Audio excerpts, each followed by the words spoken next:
What's good? What's good? What's good? Good morning. Good morning. Good morning. How is everybody doing? Welcome to the morning kickoff with Unbiased Opinion. I am your host, Tony, also known as the Couch Scout Extraordinaire, Pastor Trenches, affectionately known as Low Tone Tony. I like that one. I really do. Happy Friday to everybody on the East Coast, 7 a.m. Eastern Time. Yeah, so it's 3:02 p.m. where I'm currently located, 100 degrees, bright and sunny. One thing I will say about this time of the year, this is the first year um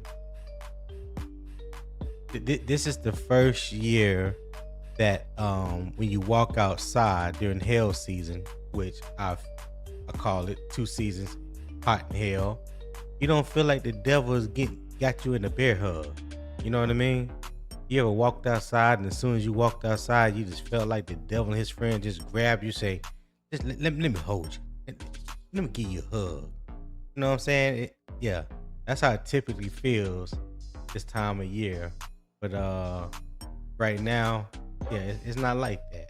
It's not like that. So the humidity is definitely hasn't kicked in yet. But we're feeling good though. We're feeling good. Before we get started, as always, go ahead and hit that like button, subscribe to the channel, turn on those post notification bells, select all. That way you'll be made aware when I go live each morning, Monday through Friday, 7 a.m. Eastern Time. If you haven't subscribed to Unbiased Opinion Sports Talk, please do so. If you're watching through Carolina Armchair GM CJ stream, just open up another tab, open up YouTube, Unbiased Opinion Sports Talk, subscribe, and also become a member, become a subscriber as well over there. I'm 10 away from my first goal of 100 subscribers. 10 away from my first goal of 100 subscribers. So I would appreciate it if you guys help me get there. I would greatly appreciate that. And share with your family and friends. Okay. As always, we're building real football conversation over here. So no fake hot takes, no media spin, just facts, film, and football context.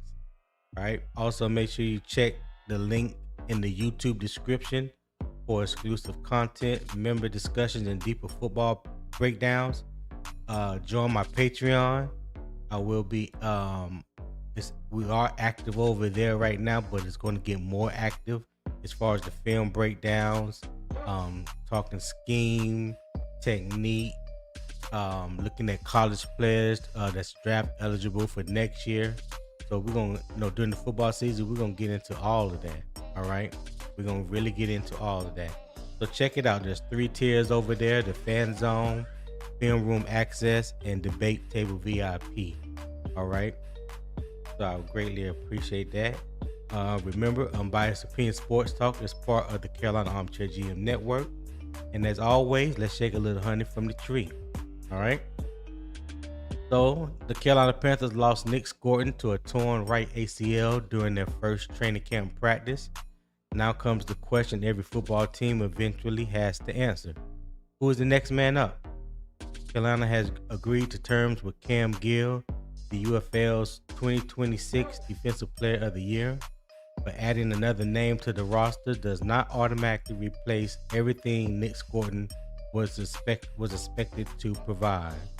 Today, we will determine who deserves the first opportunity, what Tampa Bay's deeper defensive front tells us about Carolina's situation, and the 5 tests that will show whether Panthers can absorb this loss. All right. We will get into that. But first, let me just catch up on some of these comments coming in from the chat. As always, my homegirl, Candy Girl 803, say happy Friday, everyone. Happy Friday to you, Candy Girl. I know you are sipping on something good. Eating on something good this morning at your desk as you control the world as usual.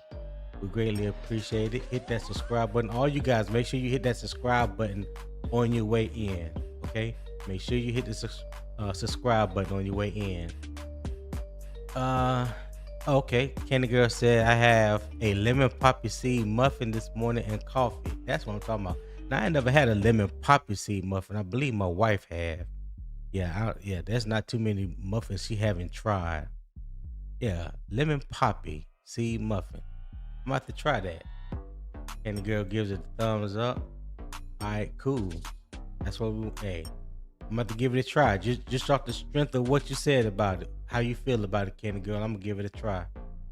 D Cash with the Tony. Hey, what's up, D Cash? Appreciate you for tapping in, my guy. Hit that like button for me. All right. The Vietnam 2681. He said, "Good morning, Tony. I'm still down at the Scourton News, but hopefully we have enough depth to still compete." Hey, we all kind of blindsided or kind of let down a little bit of air left out of our sails, when we got the news. But as I say, as a thumbnail say, next man up.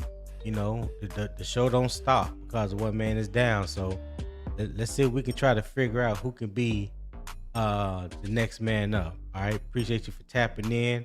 Also, don't forget to hit that like button for me. All right, Candy Girl said we finally got rain last night here in Columbia, 74 right now. Okay. All right, Candy Girl. Hey, I wish we got rain as often over here. They had this thing where they manufacture rain, and what I mean by that, they have these drones that they send up into the clouds. And let my wife explain it to me, because biology is her thing. Science, that's what she's been doing and teaching for about 30 years now. When they send those drones up into the cloud, they shock the clouds, and it helps release the moisture, which is the rain in the clouds in certain parts in the UAE. They don't do the whole UAE at once. It's like it's in certain spots, and then maybe like 2 or 3 days later they'll do it again in other spots. So that's how they control the rain over here. That's how they generate water, rain over here, because it don't happen naturally on its own that much. So they had to create it, if you will. Okay, DCAT speaking to Candy Girl. Eternal 252 said we will be fine. It's not like we missing a James Pierce 10 sacks. I wish him a full recovery, but 5 sacks can be replaced for the year. All right.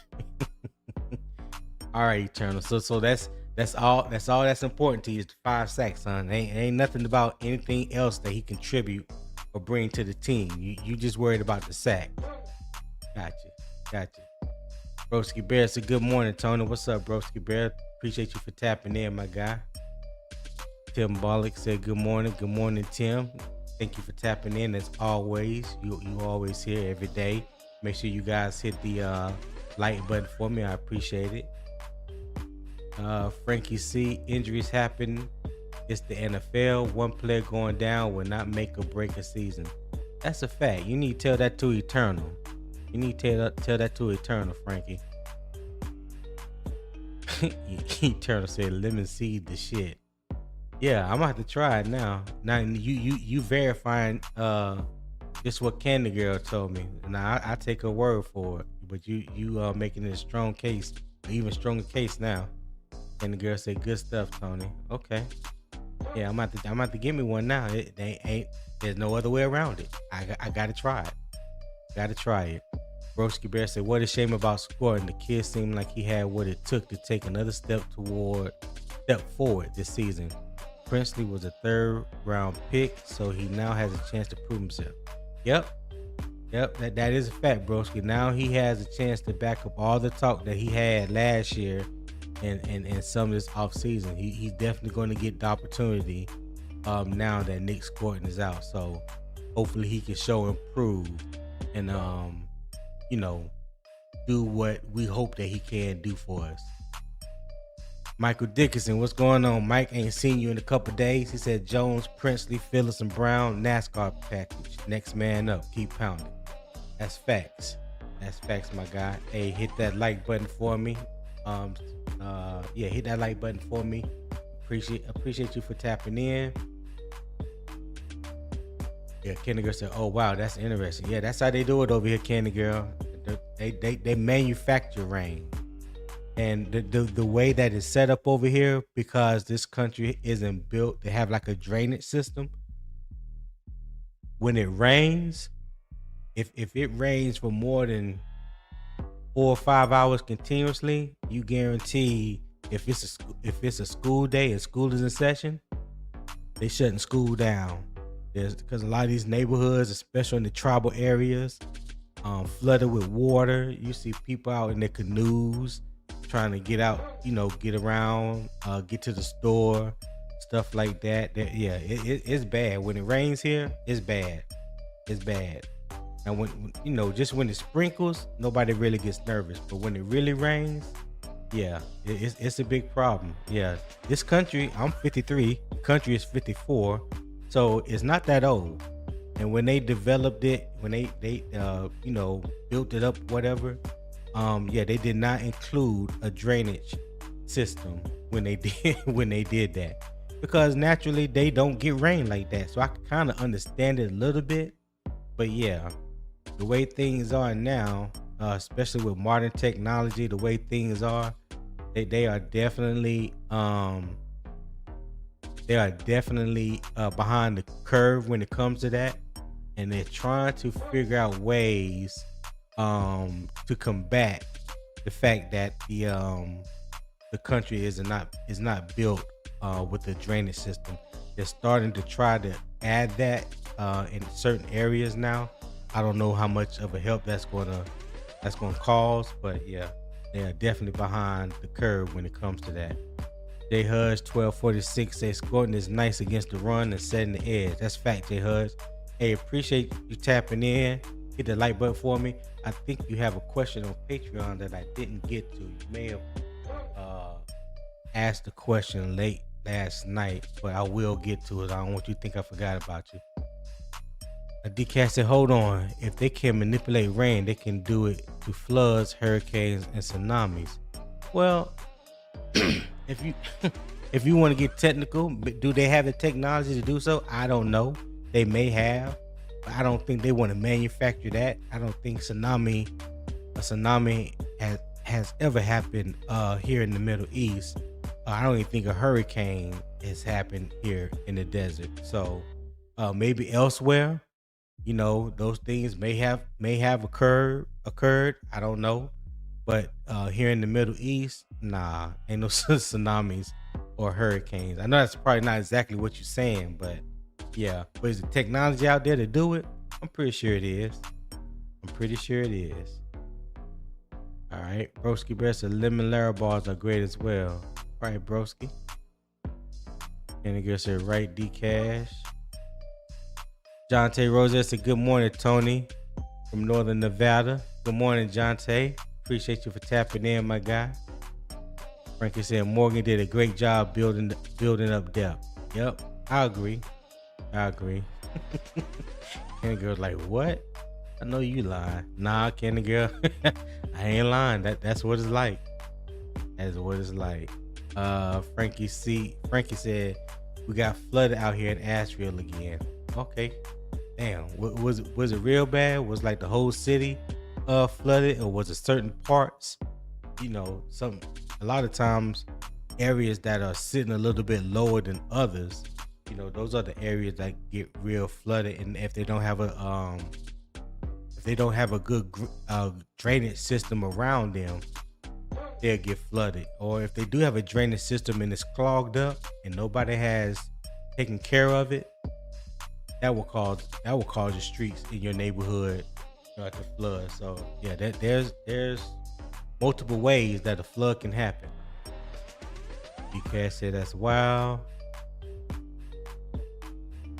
Broski Bear said, really, Frankie, how bad? All right. Cat said, didn't China have an artificial sun? I don't know nothing about that. I ain't gonna put that on China. That's wild. That's crazy work if you got an artificial sun. God damn, DK, I ain't never heard that. I ain't never heard of artificial sun. You got me on that one.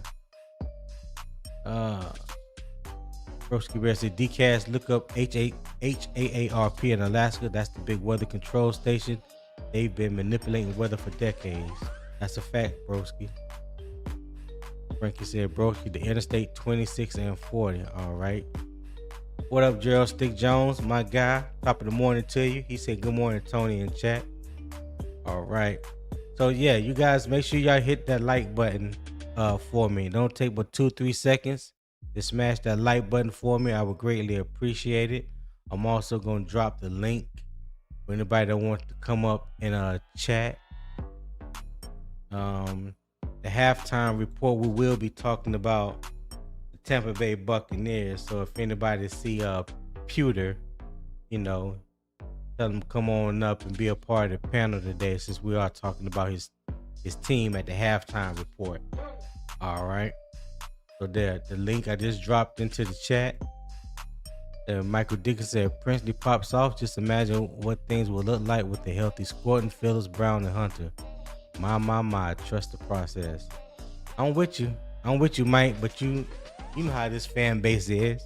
We have some very fickle fans, negative fans, all that negative stuff. You know how they are. They don't see the bright side. They act like one person is the end all be all to the whole team. I ain't never witnessed that. So, yep. I don't know what to tell them, Mike, but you are spot on, man. D-Cat said, oh man, y'all about to send me down a rabbit hole. I'm on. Yeah, D-Cat. Hey, let me know what you find, dog. Let me know what you find. Matter of fact, follow me on Twitter. Just send me a message on Twitter. On Twitter. I said Twitter. Twitter. Yeah, at UO Sports Talk. Yeah, just follow me on Twitter and send me a message. Let me know what you come up with. And the girl talking to Gerald. She said, yes, China created an artificial sun. I did not know that. I'm about to ask my wife about that.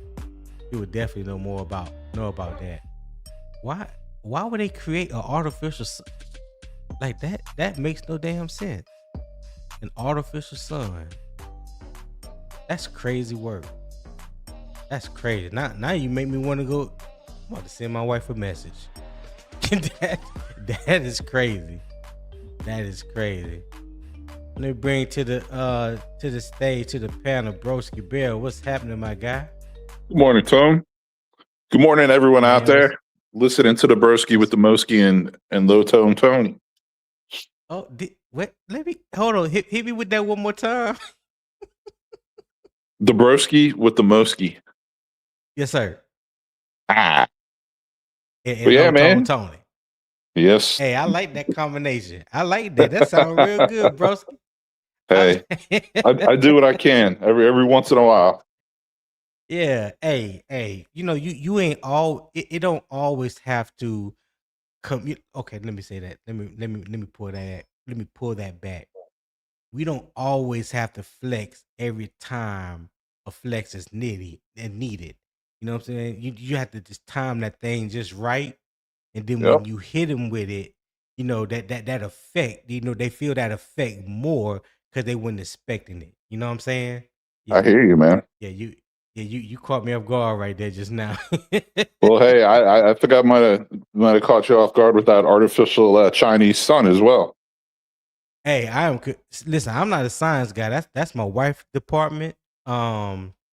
She has a degree in biology. She's been teaching science for like 25 years, research scientist. She would know more about that. That's outside my depth right there. I'm not even going to even pretend to even try to understand that level of craziness. That's just crazy to me. Yeah, it is. And it's a deep rabbit hole you can go down once you start. Lead it off with looking into HARP and weather manipulation, and just start there for anyone who might this might pique their interest now that you've heard about it. I mean, it can lead you places that you probably didn't expect. Yeah, but anyway, I'm not I'm not a conspiracy theorist. I don't know if it is a conspiracy theory. I don't know how true it is. I'm not one of the ones to go chasing the rabbit down the hole. Yeah, so because that could lead you to crazy places. Like I said, my wife would definitely know about that. I'm gonna have to ask her about that. And like I said, that's crazy. Let me read through a couple of these messages real quick, and then we'll get into it, my guy. All All right. right. Michael Dickinson said, I was always told one pony don't stop the show. That's facts. I was told that as well, Mike. Quante said, good morning, Tony. Good morning, Quante. Appreciate you for tapping in, my guy. Hit that like button for me. I greatly appreciate it. Frankie said they will bring in vet linebacker when the cuts start happening. Okay. DCAS said, got you. All right. DCAS is called Weather Warfare. Start there. That's from Milo. What's going on, Mila. Milo? Yeah, appreciate you for tapping in. Hit that like button for me. I greatly appreciate it. And the girl giving Milo a shout out. All right. All right, DK said he just follow me on Twix. Yeah, I appreciate that, Dcash. Let me know. Let me know what you find with the opposition research. Uncle Gates said, when your brother goes down, get him to safety and continue to fight. Bullets still flying, the bomb still dropping. God, oh, I can't say that any better. Damn, that was right on time, Uncle Gates. Salute to you, my guy. Yes, the mission has to be completed, regardless of what. The mission has to be completed. I was watching practice film. Pickett was airing it out way downfield. Okay. Yeah, he got an arm on him. I ain't never denied say he don't have an arm. Matter of fact, I like Kenny Pickett coming out. You know, a lot was talked about how small his hands were or the fact that he wore 2 gloves. Yeah, but I didn't hear a lot of people talk about how he tore the ACC ass up his last 2 years, especially his last year. So I'm with you, Tony, like I man. said, I thought he was going to be a heck of a player coming out of Pitt, man. yeah, like I said, I go with what I go by what I see on film majority of the time. And about 90% of the time, I'm going with what the film tells me. Yeah. DK said at Milo, okay, got you. Appreciate you. Poppin', what's good? Thank you for tapping in this morning, my guy. He said good morning. Appreciate it. Hit that like button, everybody. He said, let's see who gets off subject first. I think I Yeah, got that out of my system up front, so I think we're in the clear, Tony. We're good to go. Vietnam said, let's not forget the state of our toxic fan base, regardless of what the reason is. If we do not win the division this year, the blame will land square on BY9's feet, whether injuries or not. Well, Vietnam, you know how some people are. They're gonna be exactly who they gonna be. You know, yeah, I'm not gonna get in that discussion. I was getting ready to break something down, but yeah, I'm not gonna go down that rabbit hole. And the girl told me leave it alone a couple days ago, so I'm gonna leave it alone. Yeah, Charlie the gamer said good morning, y'all. Real good Friday. What's going on, Charlie? Appreciate you for tapping in, my guy. I greatly appreciate it. All right, hold on. Let me add this. There we go. All right. So we're gonna get into the daily injury and transaction update. Y'all let me know people that's watching on their phone, like Fed Nom and Poppin, Uncle Gates. You know how y'all like the portrait display on your phone. Is everything more clearer today than yesterday? I made some slight adjustments. You know, there were some things that was cut off. CJ let me know. So I just want to make sure everything is clear that you guys can see everything. All right. So the daily injury and transaction report reads um uh, take that off right there. Nic Scourton has been confirmed to have a torn right ACL, expected to miss the 2026 season. Um, First and foremost, this is about a young man who prepared to have an impact for his second year. Scourton also played all 17 regular season games as a rookie, started 8, and tied Derrick Brown for the team lead with 5 sacks. Carolina expected him to start opposite Jalen Phillips and expand his role on both early and passing downs. His injury removes an important part of the Panthers' original defensive plan. All right. So as you can also see that transaction for Cam Gill, I have agreed to terms because when I checked the Panthers website like 30 minutes ago, it didn't have him officially as signed as of 30 minutes ago. So that's why I have agreed to terms. Uh, Completed signing, not posted at the cutoff. So y'all can see that right there. And let me move this here. And the other official transaction was Caden Priscorn, tight end. I don't know much about him, but I do have his prior schools as Ole Miss and Memphis. Okay, I'm pretty sure he was brought in to add depth at tight end. So kind of makes me believe that um, there's something going on in the tight end room that we don't necessarily um, have information on right now. What you think, Broski? Why you think we signed another tight end to bring in? Because we already had 5 on the roster for training camp. Why you think we brought in another one? Yeah, I mean, Tremble, this is his last year under contract, I believe. Sanders, I mean, I haven't seen anything from Sanders that warrants him, you know, I just haven't seen anything from him. So like I all the potential he had when he was drafted, you just haven't seen much from him. Evans, I don't know if he's necessarily like number one tight end caliber, but I think he's a good all around tight end. So at worst, Oh, he'd be Mitchell like the number. Evans. You kept. Yeah, I didn't know who you was talking about when you said yeah. Evans. Okay, At go worst, he'd ahead. be like a number 2. So to me, he kind of reminds me of like a Cole Kmet type, where like he probably could get to the point where he's your starter, but see the way the NFL is now, I think all the trends that happen in the NFL, it goes in cycles. I feel on offense with like the trends right now. I think it's tight end time. Like I think it's 12 personnel trend.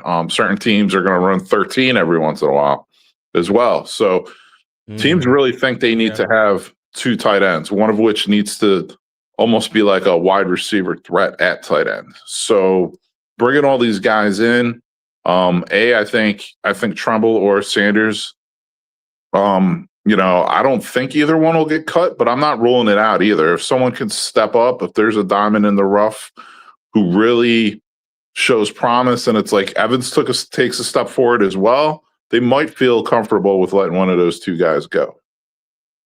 You see what I mean? Got you.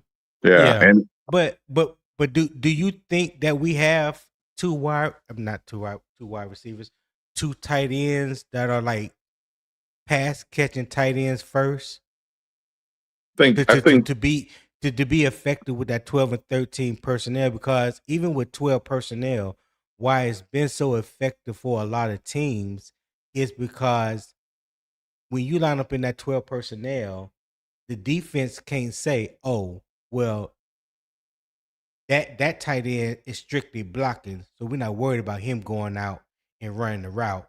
So right. really, technically, you only like an 11 personnel because they don't believe that both tight ends present a threat.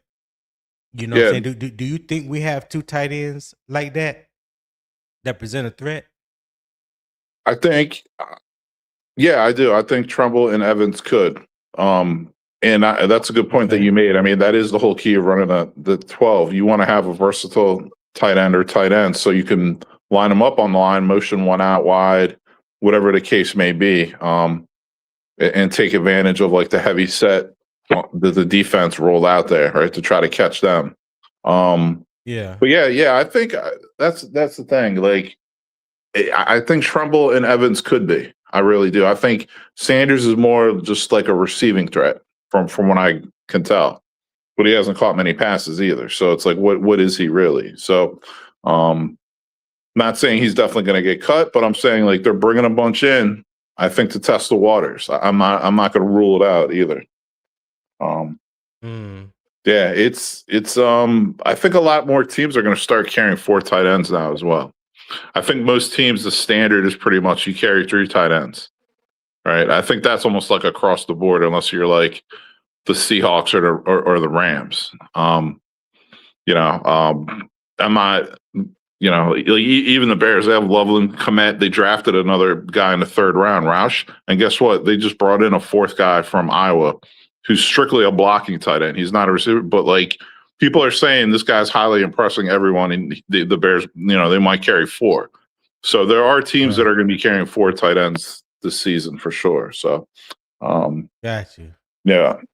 Welcome to the stage, my brother from another who didn't send me no crazy text this morning. So I appreciate that.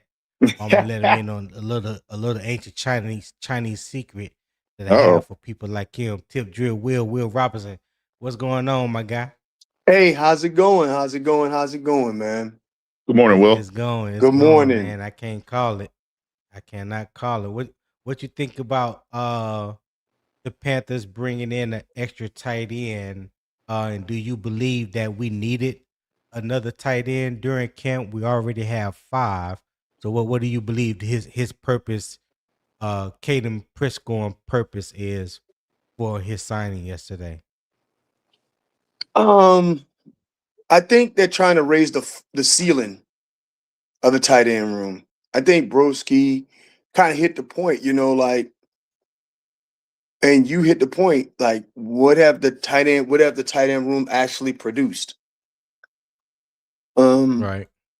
That was my big selling point of me trying to get a tight end this season. I wish that they would have did something a little more than what that guy is. I would want to look somebody. I want more with a little more ceiling than him. But neither here nor there. At least I feel they're being able to address it. Boy, you can't help yourself, can you? Who, me? Yeah, you got to slide in that that what your preference was for tight end.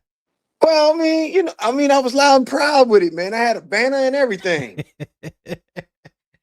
Dog. Who's your guy? Well, who did you want the Panthers to draft the tight end? Sadiq. I wanted Sadiq, man. What'd you think of Eli Stores out of Vanderbilt? I know he went to the Eagles in the 2nd round. I liked him too. Yeah, that's a weapon right there. Yeah. Yeah, that would have been a nice piece for the Panthers for sure. All right, one sec. D-Cat said, Tony, you ever check out tight end Michael Trigg? He went undrafted, but mostly because he got kicked out of Ole Miss at one point.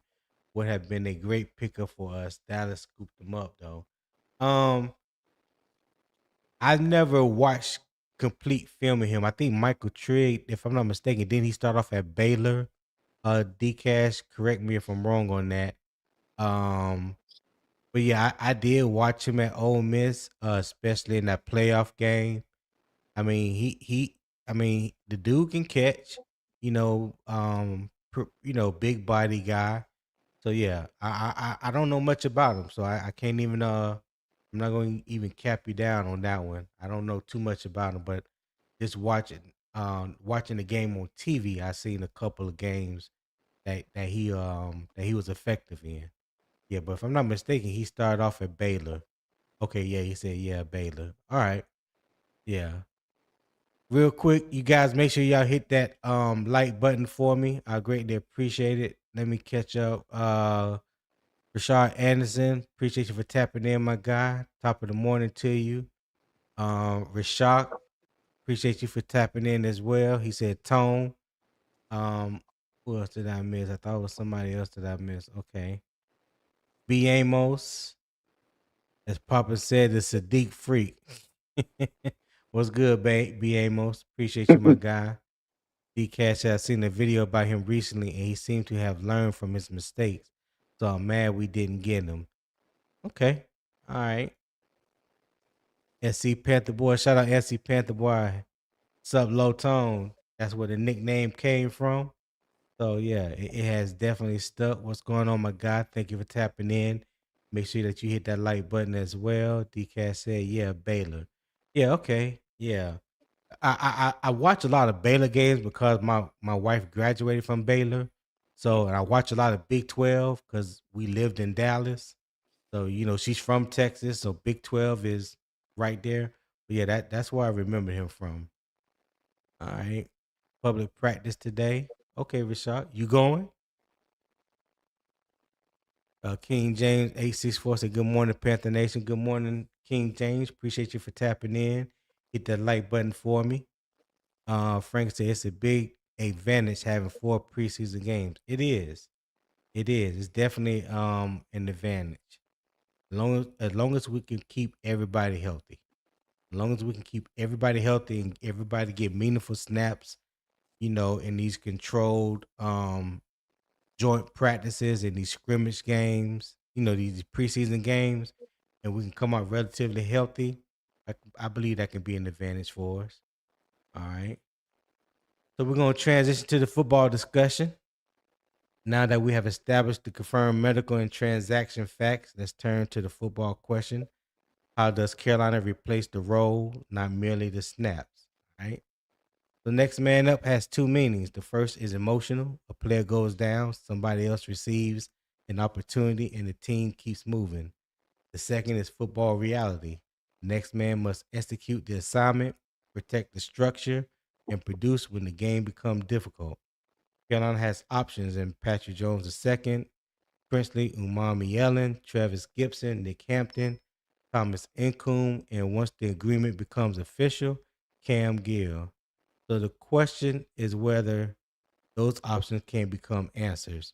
Did Carolina build enough pass rush depth to survive the loss of Nic Scourton, or does this injury expose the defense's margin of error? All right. So let me throw up my first banner of the day, and this is the first half. Who receives the opportunity? All right, and then let me change this real quick. Who receives the first opportunity? Will it be Patrick Jones II, the veteran with experience, or an Eternal 252 favorite word, Princely Umami Yellen? Let me remove this so you can see it. The developmental upside. That's, if y'all didn't know, that's Eternal 252 favorite word, developmental. Yeah. Yeah. So who receives the opportunity? All right. So the facts first. Scourton was projected to start opposite Jalen Phillips. He started 8 games and tied for the team lead with 5 sacks as a rookie. Patrick Jones II played only 4 games in 2025 before a back injury ended his season. Princely Umami appeared in 16 games as a rookie and produced 24 tackles and 1.5 sacks. Cam Gill led the UFL with 11 sacks in 10 games. No current candidate has proved that he can't independently replace Scourton's complete role. All right. So the context: an edge defender's value cannot be measured by only sacks. Gordon was expected to maintain outside leverage against the run, force runners back toward Derek Brown and the linebackers, rush from multiple alignments, pursue from the backside, defend and play action and misdirection, handle every down snaps, help manage Jalen Phillips' workload, and preserve flexibility within Ejiro Vero's pressure packages. Now, nobody heard me say just sacks. I just want to just throw that out there because, people tend to believe that rush outside linebacker only job is to get sacks. And that could be the furthest thing from the truth. Carolina can divide these responsibilities among several players. Jones could provide a veteran stability. Umami could receive a larger developmental role. Gill could compete for a pass rush and special teams work. Gibson, Hampton, and Incoom could earn specialized assignments. The challenge is preserving flexibility. If each defender has only one obvious job, opposing offenses can identify Carolina's intention from the personnel entering the game. Let me read that part again, because I don't think everybody heard me. If each defender has only one obvious job, i.e., sack, the quarterback. Opposing offenses can identify Carolina's intention from the personnel entering the game. So, gentlemen, the first debate question I will give off to you, and Will, you can go first. After adding Cam Gill, should Carolina trust its expanded outside linebacker rotation, or does Scourton's injury still require a more established addition? What say you, sir? Um, I don't. I think that Pat Jones. I mean, of course, I would take if they're going to get I hate this dude. more talent. I'll take it. Don't get me wrong. I'm not saying not to do that. Yeah. But what I am saying is Pat Jones 2024 season is the reason why we brought him in. Now, of course, he's coming off of an injury, a back injury. But I mean, he had 24 pressures last season. I mean, on that 2024 season, 7 sacks and 39 tackles. His PFF grade rated him a 63 that year, 64, close to 64. You can round up 64. Mhm. He was a budding outside linebacker. And another thing that I would say about Pat Jones is that you can always tell how what kind of player he was on the field based off how the fan base feels when he's gone. Because the Vikings was upset that Pat Jones was taken, that we was able to get him. So with that being said, I don't know. The upside of Scourton is tremendous. Just that we're gonna have to wait a year. Pat Jones filling that gap and doing what he was brought here to do last season, that he ended up sustaining an injury. I think we have some of the tools we need inside the clubhouse. So Yeah, I believe so as well. I'm with you as well. What you okay. got, broski? Yeah, I think it's one of those deals. As much as the fans immediately want the Panthers to look outside the organization and bring in a name that they're all comfortable with. I mean, that's not how the business side / like player management side of the NFL works, man. You draft these players for a reason. They're an investment. You sign players for a reason. You know, it's a multi-year deals. You know, you kind of have to see them through to a point, right?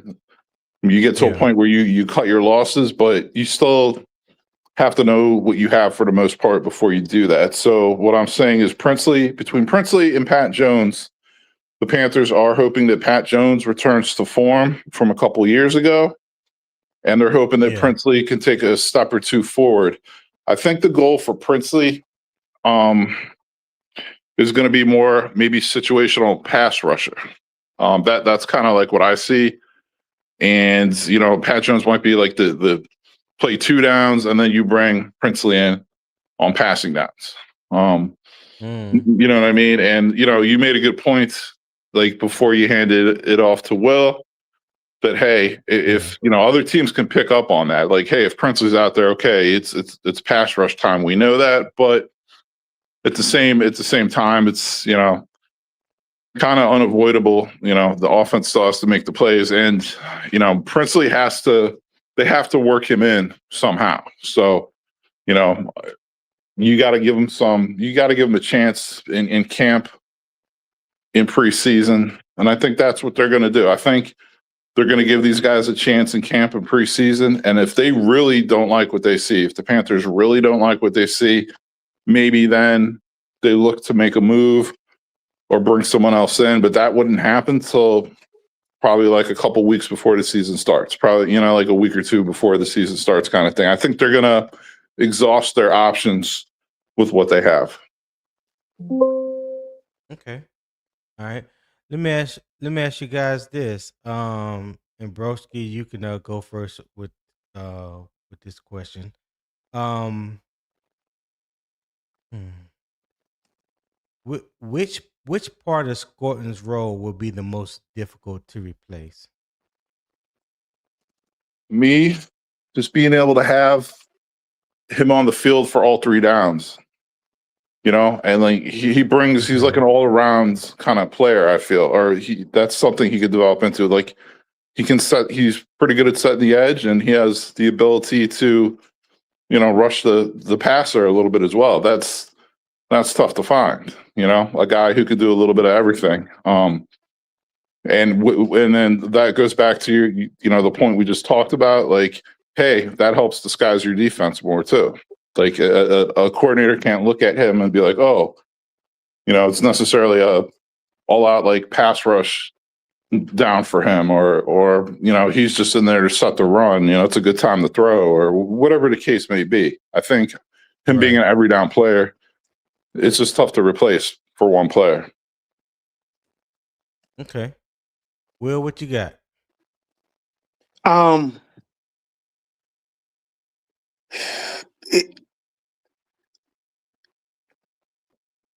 Priestley gonna have to step up, right?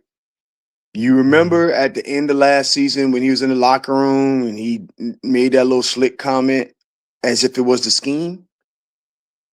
And then he also kind of alluded to he wasn't getting some of the opportunities. Yeah. Well, he gonna get his opportunities. You gonna get your opportunities now.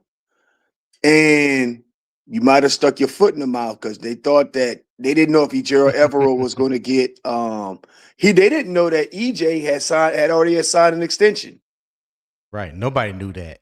No one knew that. Nobody knew. Nobody knew. So he might have inserted his foot in his mouth, and now he gonna have to, dance.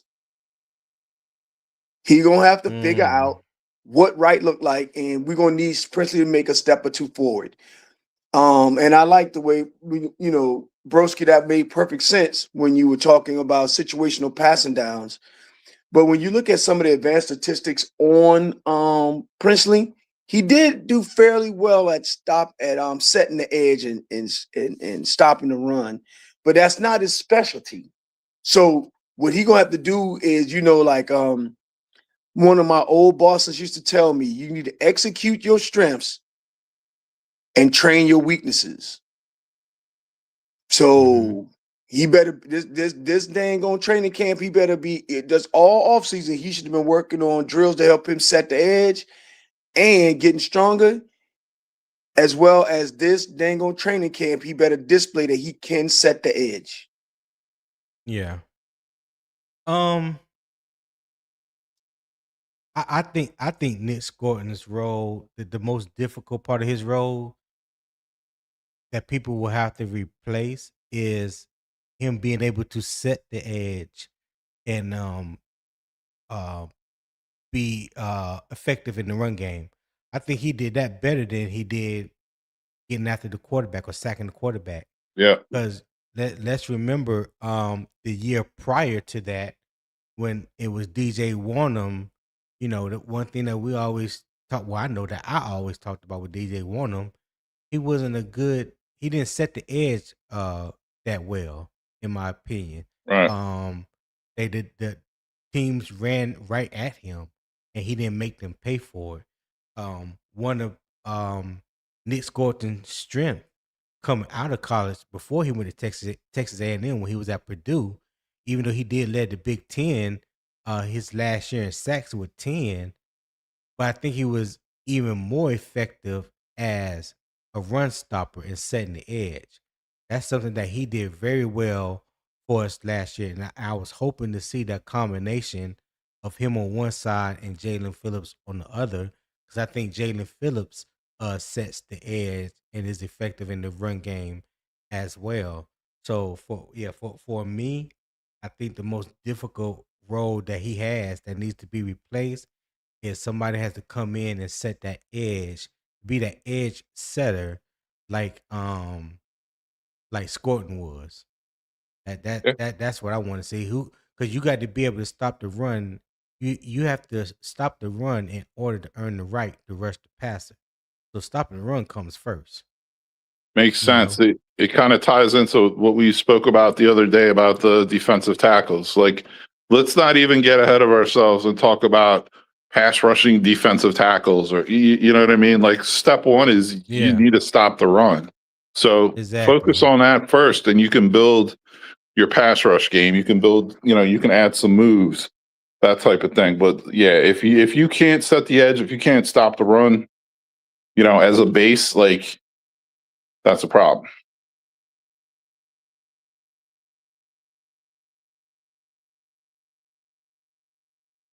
I was just talking away and I had my mic muted.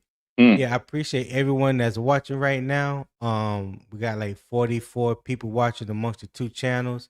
If you would click that, scan that QR code in the top right, show support for the show. If you're enjoying the conversation, the debate, the vibe, the energy that we're bringing to you this Friday morning. I'll greatly appreciate it. My daily goal, as always, is just $25. Okay, just $25. So do what you can, give what you can to help me reach said goal.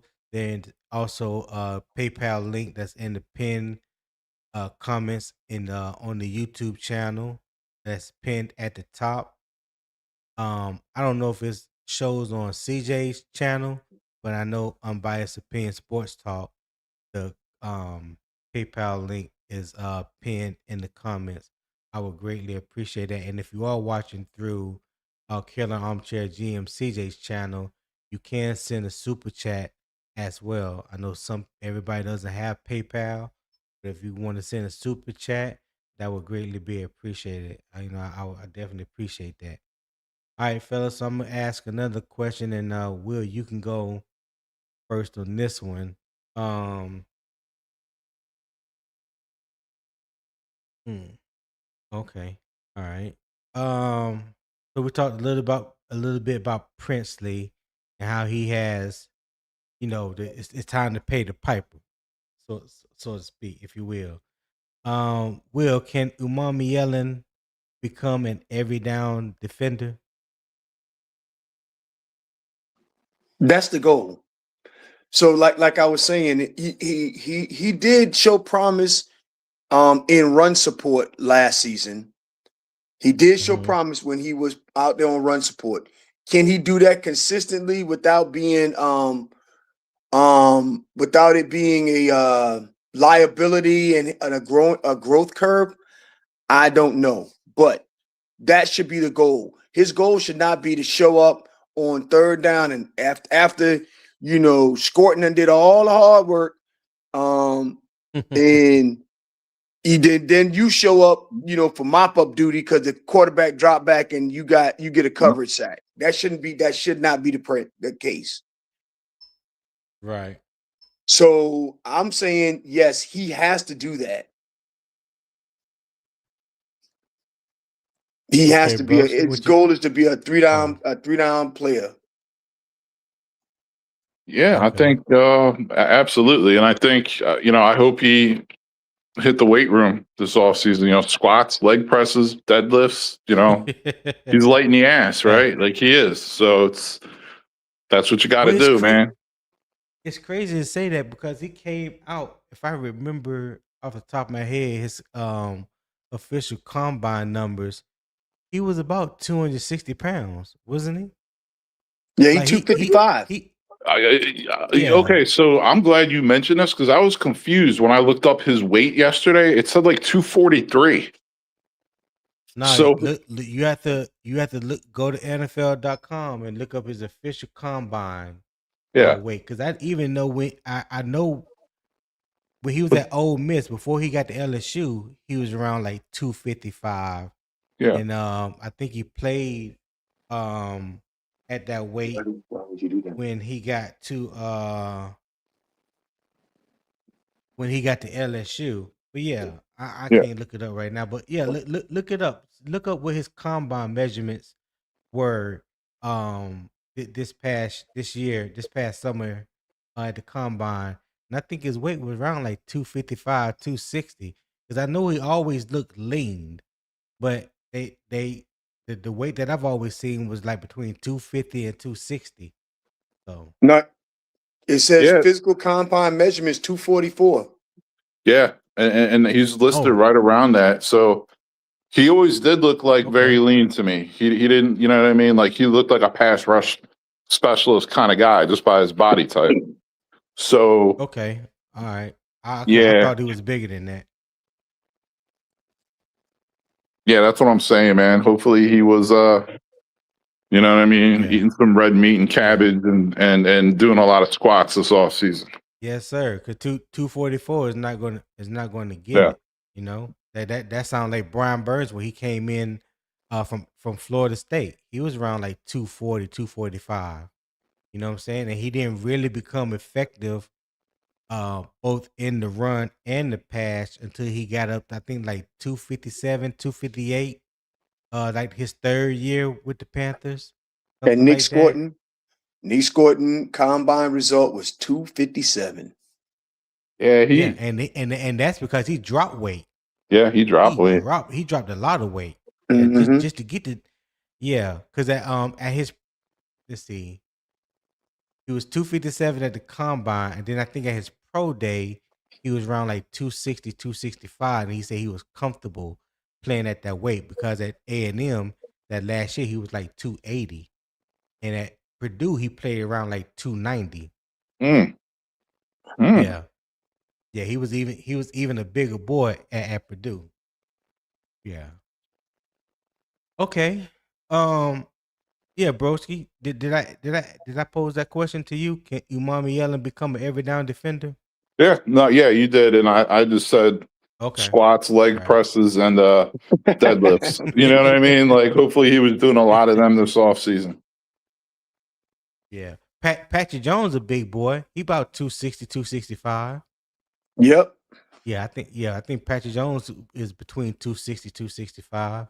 Right. I know Jalen Fields about that same, about 260, something like that.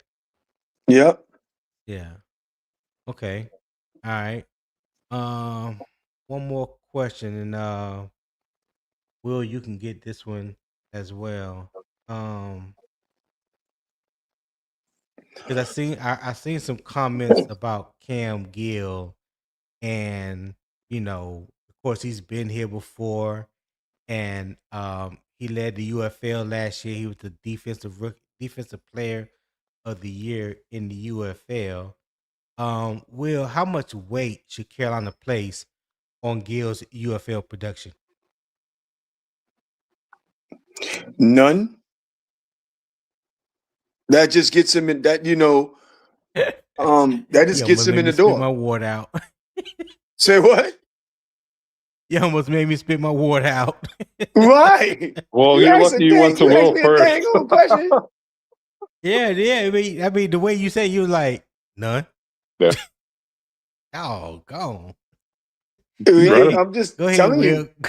No, he's right about that. He's right about that. I was just going to say 0. I mean, you could be the UFL Defensive Player of the Year. That might not even be good enough to be practice squad for an NFL team. So, right. Mm-hmm. I mean, what he was able to do is to display that he may have some tools that might be credible. For example, that analogy I use is, people always say your IQ gets you hired, your EQ gets you promoted. It's very similar. You went over to USFL, and you played fairly well. You showed that you got some ability. Great. You was on our roster before, so we kind of know who you are. Have you gotten better? Let us bring you in and see. yeah. And these practice squad rosters are becoming much more competitive. These teams are taking these much more serious. Like, I look at the Bears; they're signing like practice squad dudes, undrafted free agents, like rookies and stuff, to like 2-3 year deals for like $1 million or like 1.5 million now. Like, it's a big deal to even get to that point. So, yeah, UFL whatever doesn't mean anything to me. Okay. So, chat, I'm gonna ask y'all a question. Because I didn't make any polls today. But who should receive the first opportunity opposite Jason Phillips? Now I know that's not his name, but That's the name that me and CJ gave him, Jalen Jason Phillips. That's because one day I called him Jason Phillips instead of Jalen. So yeah, we just put the two together. JJ Phillips. That's his name. So who should receive the first opportunity? Should it be Patrick Jones, Princely Umamielen, Cam Gill, or is there another player that should fill that role, get the opportunity? Y'all let me know in the chat. Patrick Jones, Princely Umamielen, Cam Gill, or another player. All right. Give y'all a few minutes to respond. So I'm gonna ask y'all one more question.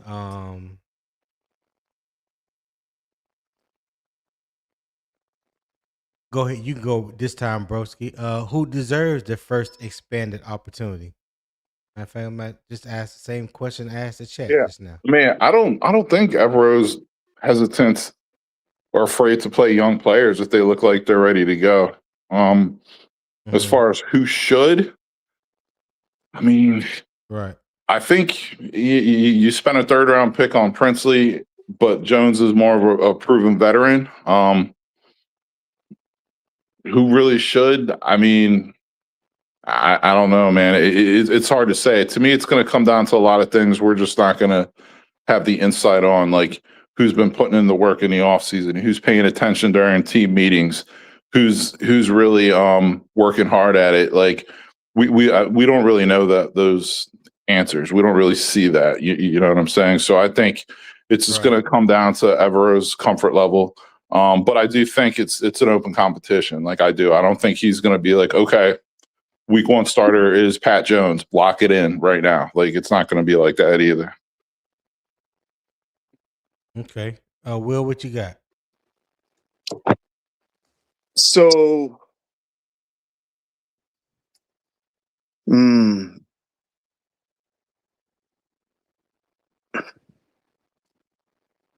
I don't, man.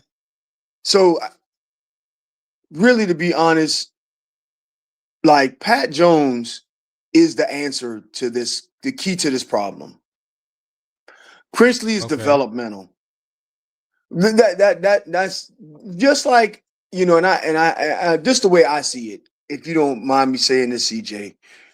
Just like when Moulton went down. How long we been knowing each other, Will? Why I gotta know, be CJ? right? Oh my gosh. Sorry, Tony. I'm sorry, Tony. Good God. Man. Hey, that's 5 demerits I gotta work off. Yeah. Yeah. I'm sorry. I'm sorry, Tony. Hey, so just like when Moulton went down, we said, well, look like we starting that rookie, and he gonna be at the right side of this offensive line. He's starting that right tackle. It's the same thing with Pat Jones here. Princely going down. I mean, with Scourton going down, Pat Jones is starting opposite Jalen Phillips. Okay. That's it. All right. Yes, he said drop you from the panel, Tone. I know, right? And I would deserve it. Man. And I would deserve it. Nah, you know I wouldn't do that to you, brother. I would not do that to you. But from the looks of it in the chat, yeah, Pat Jones. B Amos said Pat Jones. Frankie said Princely.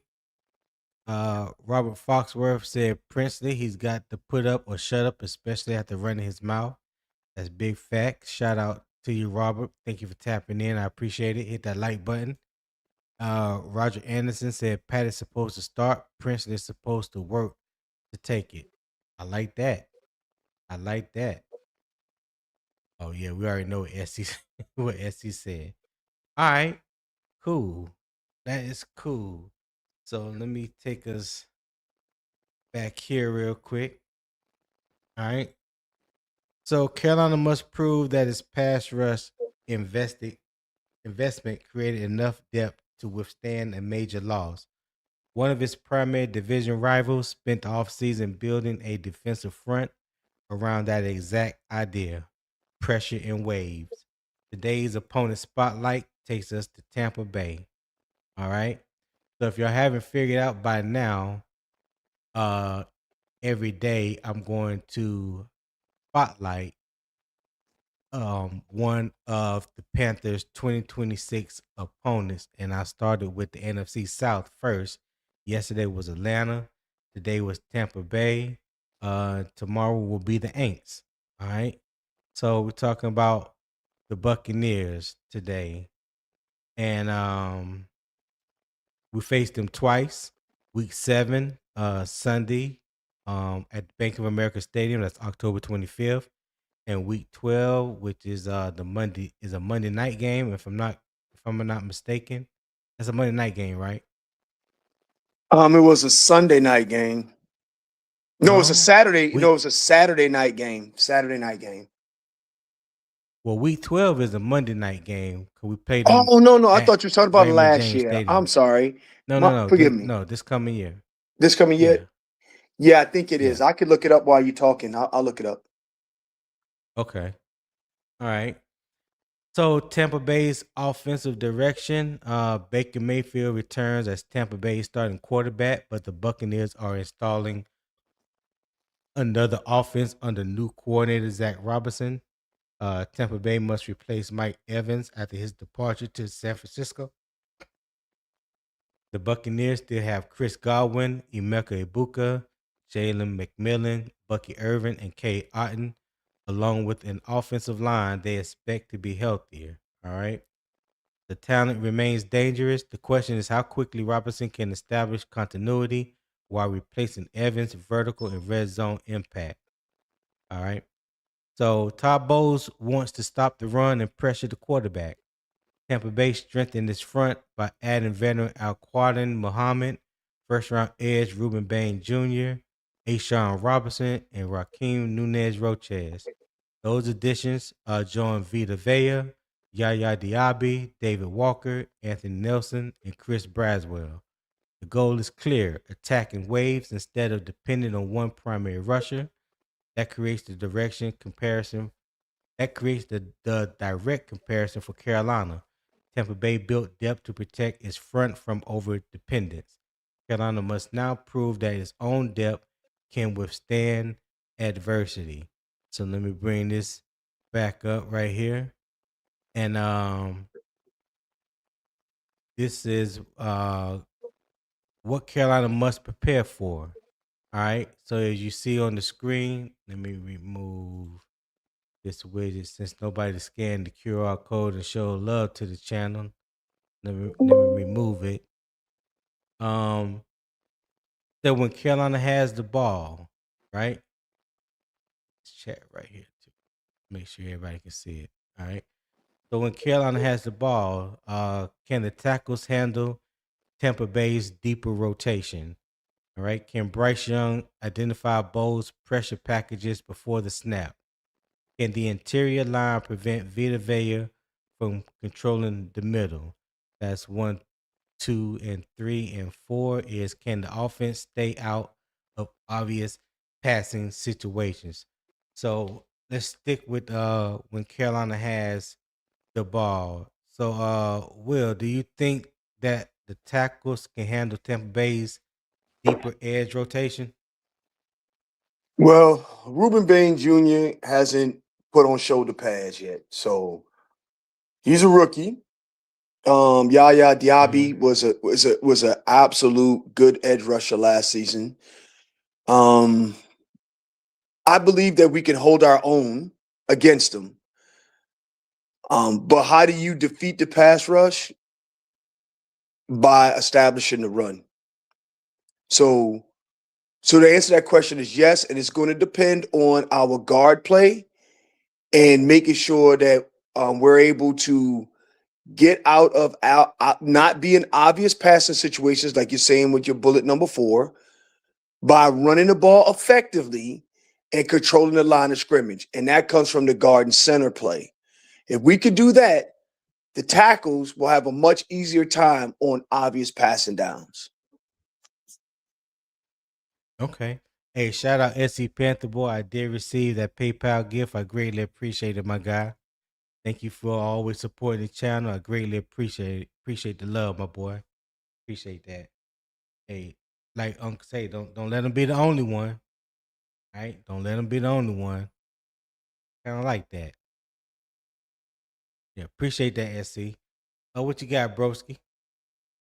Yeah, I mean, Tampa's a funny team anymore. They're almost like the Cowboys in a sense. Their roster looks really good on paper before the start of each season, and then they just fade out. Like they seem to play much better the first 6-7 games of the year than they do the second half of the season. That being said, I mean, they added a lot to their defensive roster this year. I mean, they're three big boys on the line. That's no joke. If they're healthy, Cansey, Vita Vea, and Ashawn Robinson, that's nasty. That's mean. Speaking of mean, like obviously Bain is a rookie, but he does seem like he plays like an angry young man when he's out there. So does Josiah Trotter, who they drafted, who's going to be inside linebacker for them. A beast. Oh my God. You know what I mean? You got two strong, angry players right there. Right? Oh, I'm about to feel triggered. And they brought in, let's not sleep on Alex Anzalone, who was a team captain on the Lions. So you want a guy who can fly around the field, and he is known for his coverage ability, but he's a maniac out there. Like he just has no regard for his body. He just flies around and runs into people. I've seen this guy play enough over the years.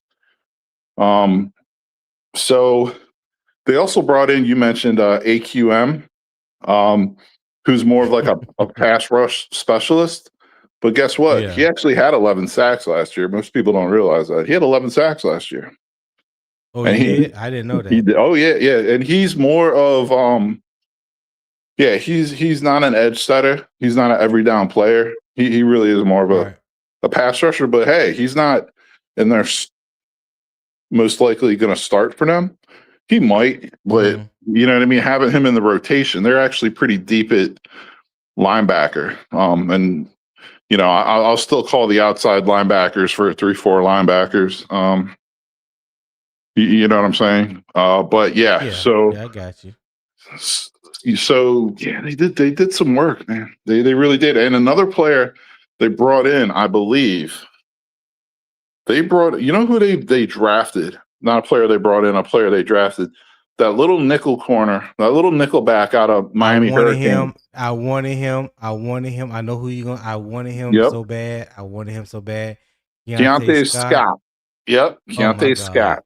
I liked him. I was hoping we grabbed him.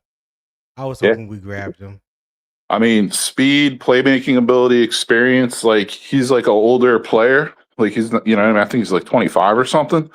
But I don't care about that. It's not like he's a running back or something that's taking all these carries. Like to me, that just means he's ready to go. He should hit the ground running type of thing. Keontae Scott gives me vibes of Keontae Taylor for New Orleans. That's how disruptive he can be. That's how disruptive he is.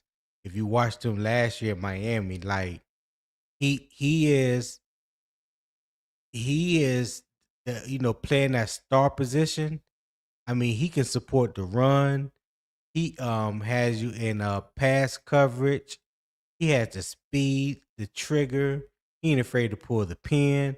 Like that dude, he can do it all.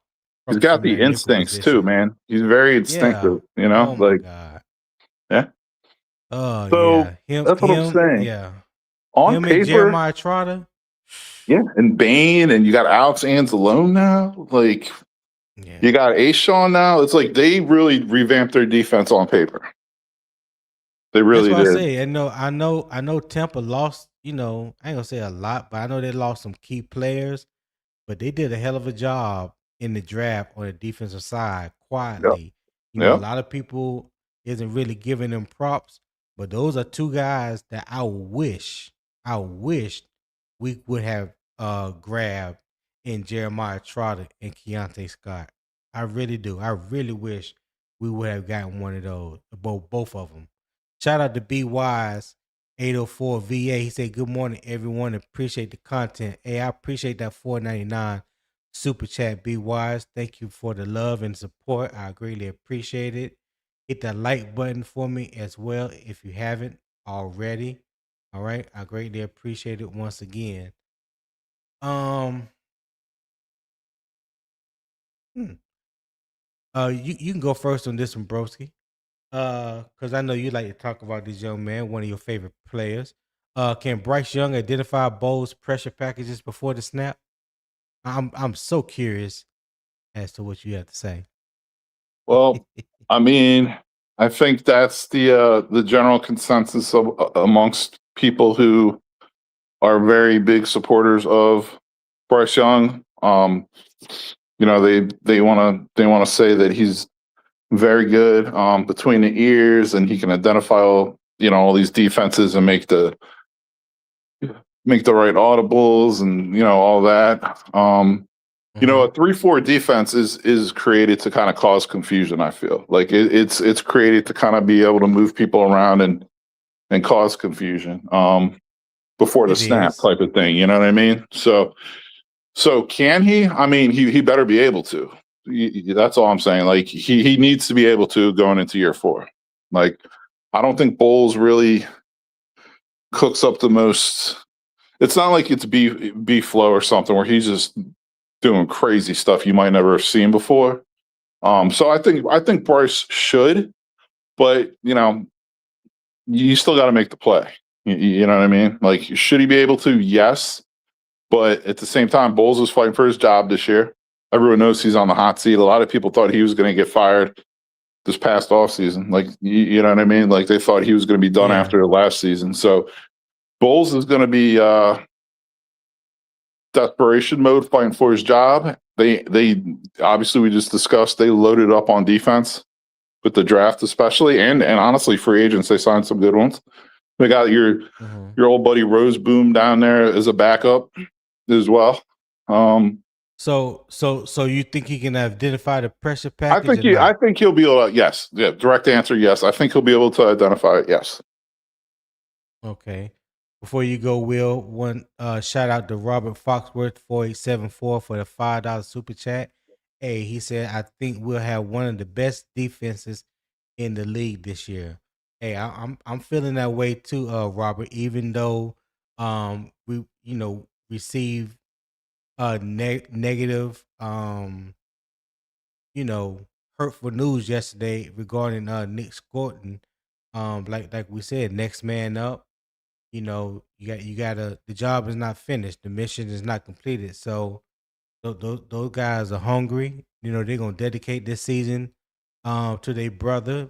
Hope they use that as fuel to even go harder this year. So yeah, we saw the big step from 24 to 25.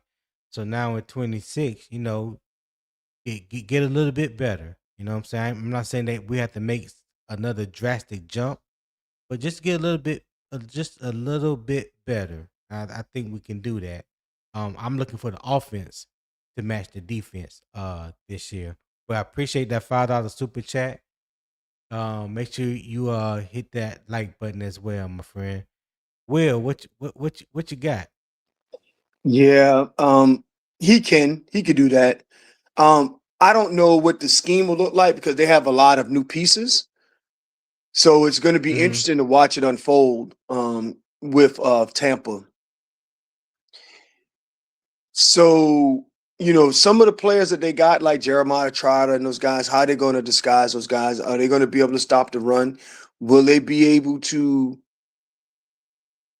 stop us from catching the ball out of the backfield? I mean, one of the ways that we would be able to combat what they have is tight end play, but you know how we are there. Our ceiling isn't very high, unless Sanders take a step forward this year, which I hope he does. How do they look? Can I ask a quick question because I don't know? How do they look on cornerbacks? How do they look in their cornerback in their cornerback and safety room? They looking real strong. I mean, I know that. I know the safeties is still good. They still got I got Winfield Jr. Yeah, Winfield. They still got Winfield. I know Carlton Davis left, but they had two young corners. I can't remember the exact names. Broski, help me out if you know, if you I remember. believe they have the young guy is Benjamin Morrison. He was the rookie from Okay, last yeah, year. Benjamin Morrison out of Kansas State. I remember him. Right, Yeah, right. yeah, and they got Zion McCollum, I think, is the other corner. John McCullum with the USC Southern Cal, if I'm not Um, mistaken. yeah, Maybe. and and their safeties Okay. are solid. They got ravaged by injuries last year in their secondary. They were pulling dudes off the street to play in their secondary last year. Okay. Yeah, but So yeah, Okay. I got to what I drop tone. I got to drop tone. So thank you very much Okay. for having me on. It's always a pleasure. Tone, Will, I hope you have a great day. One last thing I wanted to mention about Tampa. I know we're talking defense. Offensively, sneaky good signing for them was Kenny Gainwell, the running back. He's a heck of a Yeah. playmaker. So him Yeah, and he Bucky is. Irvin could be a good little tandem this year. But I'm out of here, fellas. You guys be good. Hey, appreciate you for hopping on, broski. You have a good weekend. All right, go ahead, Will. so I think that we match up well with them on the outside. So Okay. if we can identify pressure packages, scheme up the blocking correctly, then Yeah. I like our chances. I really do like our chances. But that's going to be a tough Okay. game. That's going to be tough games right there. That goes back Okay. to, and I hate to circle back to a couple of pods ago when we was talking about signature games. So that Yeah. Monday night game against Tampa, we beat them Monday night in Tampa. Everybody will know that that's a statement win for the Panthers.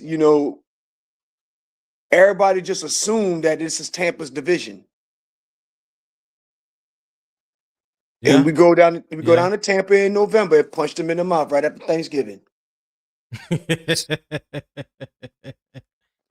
Facts. Mm-hmm. That is a fact. That is a fact. Hey, did you get that information that I sent you? That you asked me for? Yes, I did. Thanks, man. Okay. All right. All right. Cool. No problem. No problem. All right. So let's go to number 3. Can the interior line prevent Vita Vea from controlling the middle? So we know we don't have K Mays anymore in the middle. Looks like right now Luke Fortner has the lead position from the center position. We know who our two guards are. Damian Lewis on the left, Robert Hunt on the right. So with that being said, no K Mays, Luke Fortner steps in. Can we control the interior of the line and prevent Vita Vea from controlling the middle? I feel like I asked 2 different questions. But I feel like you asked 2 different questions. Can we control Vita Vea in the middle? yeah, can the interior line prevent Vita Vea from controlling the middle? Yes, and the reason why I'm saying this is unless he was injured last season, job on that Saturday night game without Bob Hunt on the field. Yeah. So Hey, I'm go sorry. ahead. I thought no, you had stopped. I thought you was done. I forgot. No. Go I was ahead. Go just ahead, gonna New say this one Long. Go last ahead. thing. Go ahead, New Long. Ain't that something? So the only thing I was gonna say is if we have Robin Hunt in the field, and Damian Lewis, I think we could. I think we, he demands a double team, and I think we can control him. Okay. MP Bears said y'all can't afford to lose no more players if you want to compete with the Bears. Well, MP, I'm not going to respond to that, but what I will invite you, my friend, when I do talk about the Bears, because they will come up at one point during training camp.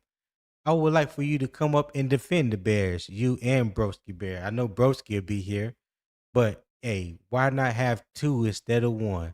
So the invitation is there, my friend. Um, show love to the Bears that you so highly represent. All right, show love for them. To answer that question, Will, for me, that's a TBD, to be determined, because I love Cade Mays in the middle of that interior offensive line last year. I loved him being able to affect Vita Vea and hold his own. I don't know what it would look like for Luke Ford, and I definitely don't know what it would look like for Sam Heck, even though I know Sam Heck is a hell of a technician. But you're gonna need a little bit more technique to just handle Vita Vea and what he present. You know, for a guy his size, he can move. He got some hand fighting skills, so it ain't just all bull rush from him. So he got a little bit of tools in his toolbox. So yeah, it's gonna be much much CTV as whether Luke Fortner or Sam Heck, whoever is the starter come game one, can handle Vita Vea in the middle, to me. All right. So number 4 says, can the offense stay out of obvious passing situations? Go ahead, Will. Can offense stay out of obvious passing situations against Tampa? Well, that's going to tie right back into what you were talking about, Vita Vea and controlling the line of scrimmage, right? We're Mm-hmm. gonna have to establish the run against them. We're gonna have to.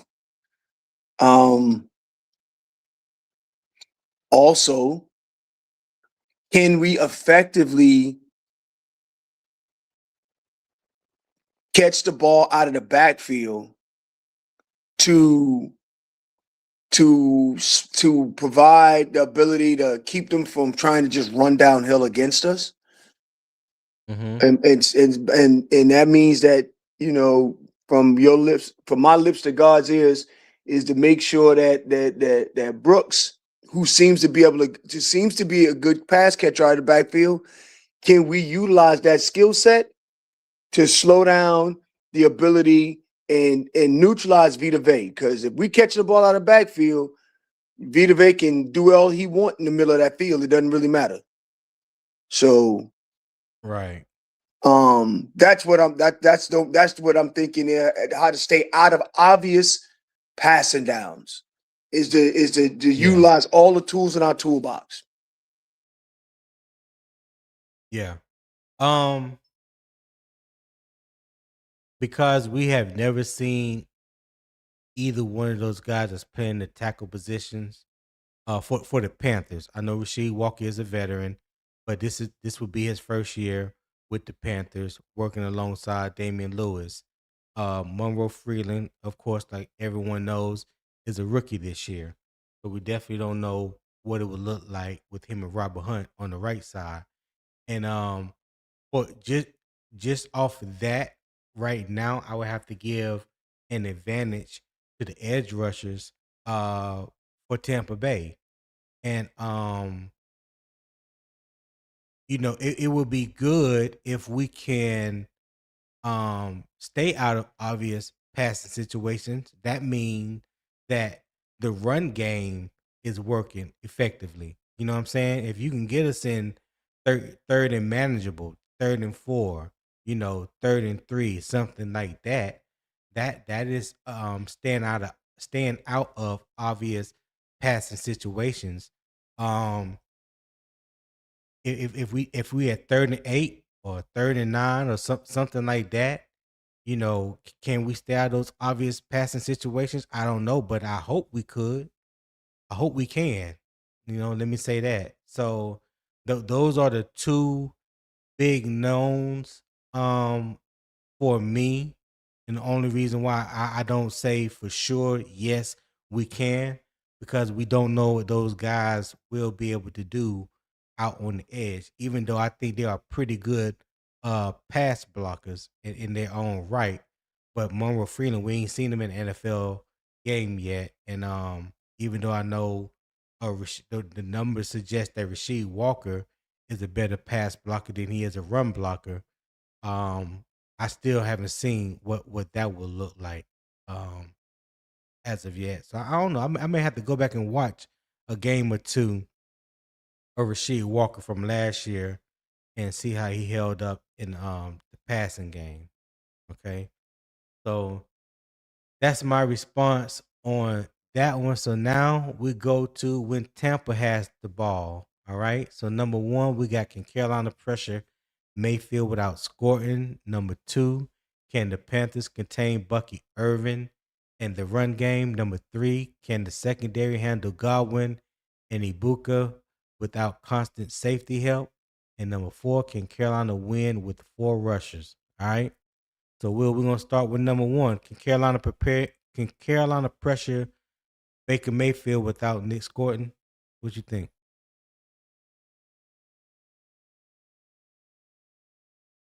You're on mute, Will. Yeah, I'm on mute. Sorry, sir. Yes, we can.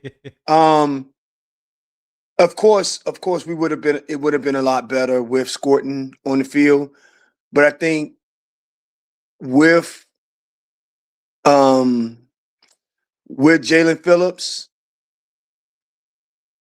and with Big Grizzly and with Pat Jones, I think we'll be able to get home. We'll be able to frustrate him. We'll be able to get him out of pocket. You know he like to dance. For whatever reason he believe he a scrambling quarterback. So I believe the dude is tough. I have to. He give him credit. he tough. He tough. He now. tough as shit. I didn't say he was scared. Right. He not gonna lay down like old boy from Pittsburgh. What's the dude name from Pittsburgh? The quarterback. Aaron Rodgers. If you look at Aaron Rodgers, look like you were tackling him. He lay down.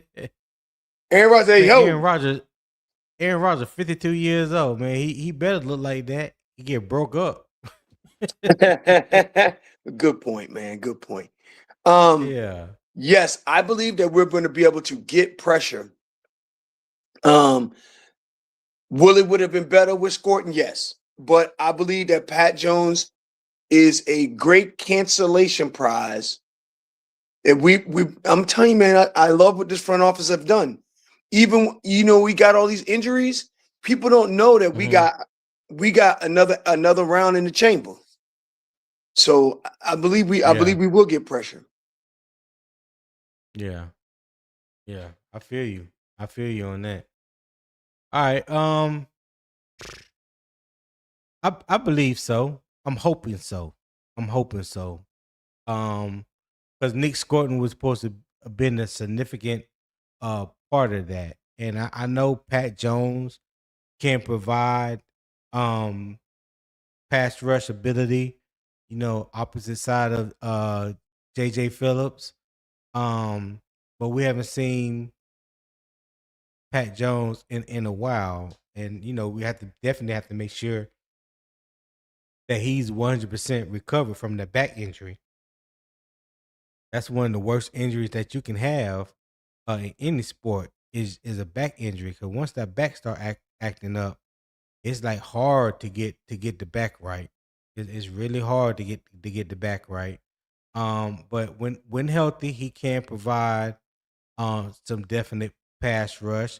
So hopefully we don't see much of a drop off of or any at all between him and Nic Scourton. I just like what Nic Scourton overall did as a outside linebacker last year. So that's what made me hopeful that he was going to be able to take his game to another level this year. But yeah, I think we'll still be able to apply pressure without Nic Scourton. Like I said, he wasn't the end all be all, even though he was a major component that we were looking forward to seeing this season opposite JJ Phillips. Will, can the Panthers contain Bucky Irvin in the run game? And just hold it down for a second while you talk about that. Okay, so with Bucky Irvin, we did a good job last season of controlling him. He's going to get some numbers, and I was trying to look up the Bucky Irvin numbers while you were talking, and I didn't get to it in time before I needed to come off mute. But with Bucky Irvin, I believe that running between the tackles against us is not useful, right? They're not gonna you're not gonna get much there if Brown is there and Bobby Brown is there and Derek Brown is there. It's going to be very difficult.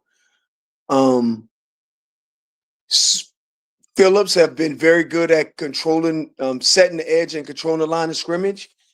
And let's not forget, we did get one of the best linebackers in free agency this year coming off of there. So I believe that we will do a serviceable job. We'll do a serviceable job.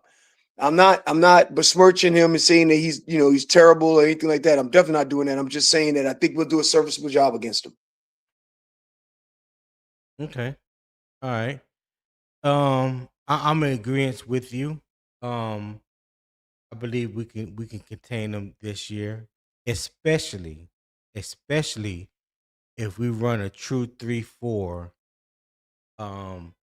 against their offense. They're really good with outside zones, stretch zones. They don't run Bucky Irvin a lot inside the tackles. I mean, he can do it, but that's not what he does majority of his work. But when you run the outside zone or stretch zones, things of that nature, he's pretty scary when you give him room to roam, and because he has such great feet and great contact balance. He's short, low to the ground, compact, runs behind the shoulder pass. He's not a big dude, but the way he runs make you think he's bigger than what he is. I just think that we need to be more of a 5-man front in situations like that when you are facing a team that want to run the ball first and beat you down that way or attempt to beat you down. That's why I really pray that Bobby Brown will get back healthy before game 1, and we utilize him at the nose tackle position more than we did last year.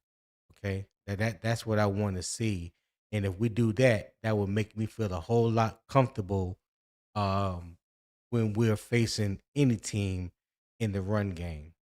I think we are at our best stopping the run when we have a 5-man front. All right. Excuse me. All right. Will number 3, can the secondary handle Godwin and Emeka Ibuka without constant safety help? So that will require us to play a lot more man. What you think about that? We could. Don't know if that's the scheme that we would employ, but we got the cornerbacks to do that. Okay. I just don't know if that's our game. You know what I mean? Right. Don't know if that's our game. Right. But what I will say, just from a secondary approach, their outside and their pass catching core doesn't scare me.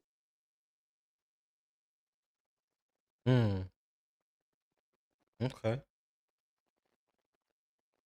So you don't think they're they will be as effective without Mike Evans? Mike Evans requires a double team. I don't care if Mike Evans is 75 years old. He requires a double team. That is a fact. With him not on the field, Emeka Ibuka, you're going to have to eat a whole bunch of people, a whole bunch of teams up and string together a whole bunch of 130-yard passing games because nobody double teamed you for you to command double teams. That's just how it is. I mean, I believe, especially if we have the freedom to let JC travel a little bit on certain situations, certain scenarios, Yeah, I think that we will do well. I mean, they don't, you know. I mean, they didn't eat us alive with a Hall of Fame wide receiver last year. So with a downgrade in talent and us maintaining the same level of talent, I think we'll do well. Yeah, that's my point. Okay. All right. I think I agree with you. I think we can handle Godwin and Ibuka without constant safety and help. Like you said, I don't think that's in the scheme. I don't think that's what Ivero would do. He doesn't run a whole lot of man. Now he may run some split coverages where you playing cover two on one side or playing man on the other. To switch it up, but primarily he is a cover two zone type of guy.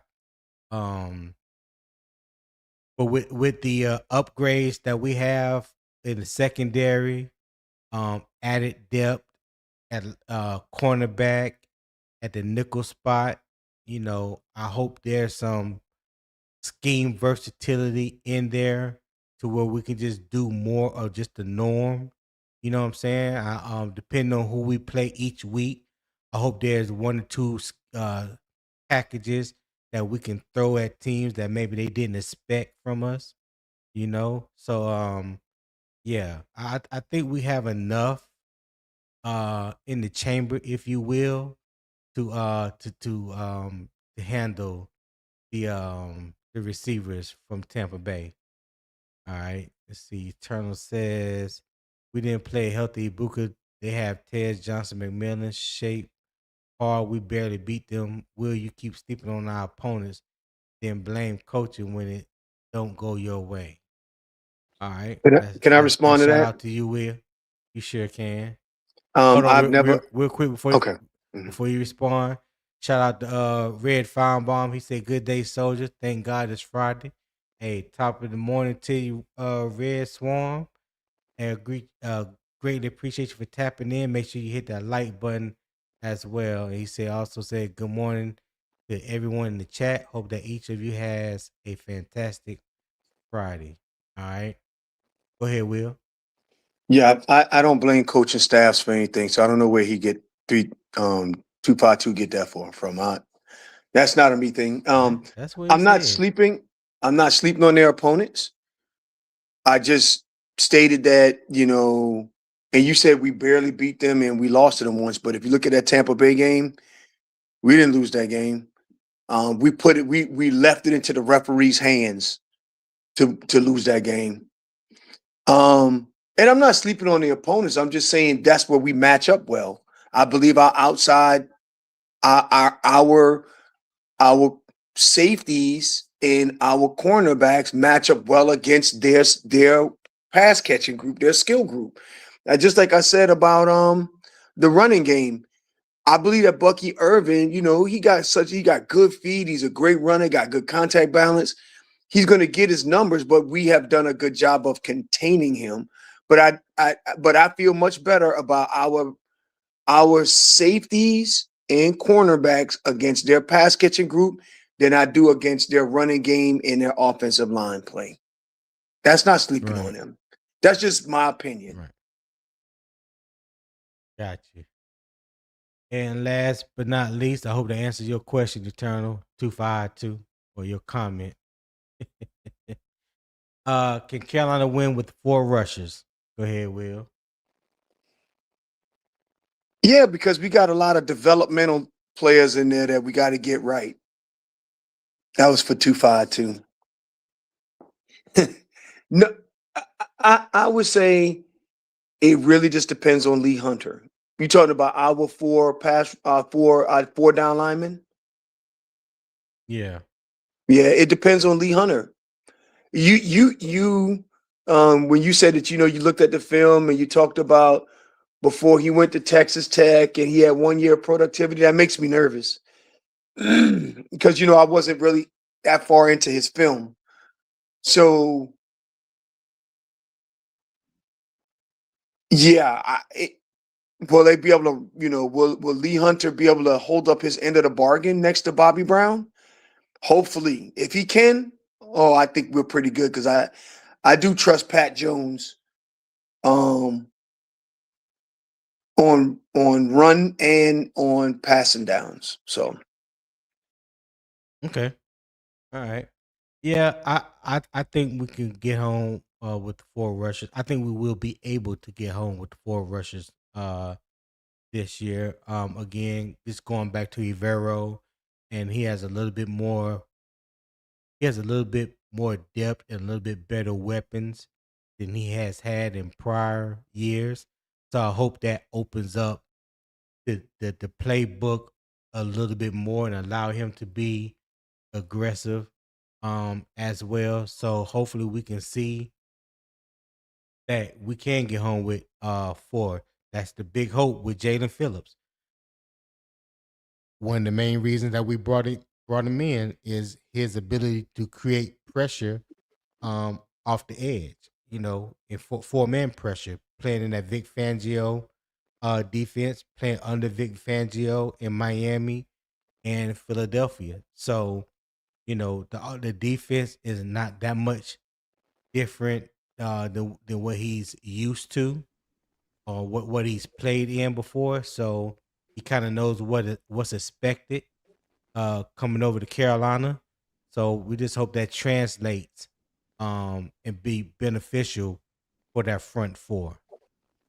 Shout out to the Ville Kids Show, aka Freddie J. What's good, Freddie? Well, I'm doing great on my 21st birthday. Thank you for asking. Man, happy hey, birthday. happy birthday, man. Happy Well, thank birthday, you. Well, man. thank I ain't you. got no happy birthday. I hit you with the applause though. Yeah, yeah, Yeah. yeah. Yeah, Yeah, okay. Oh thank you. man. Thank you. Yeah, man.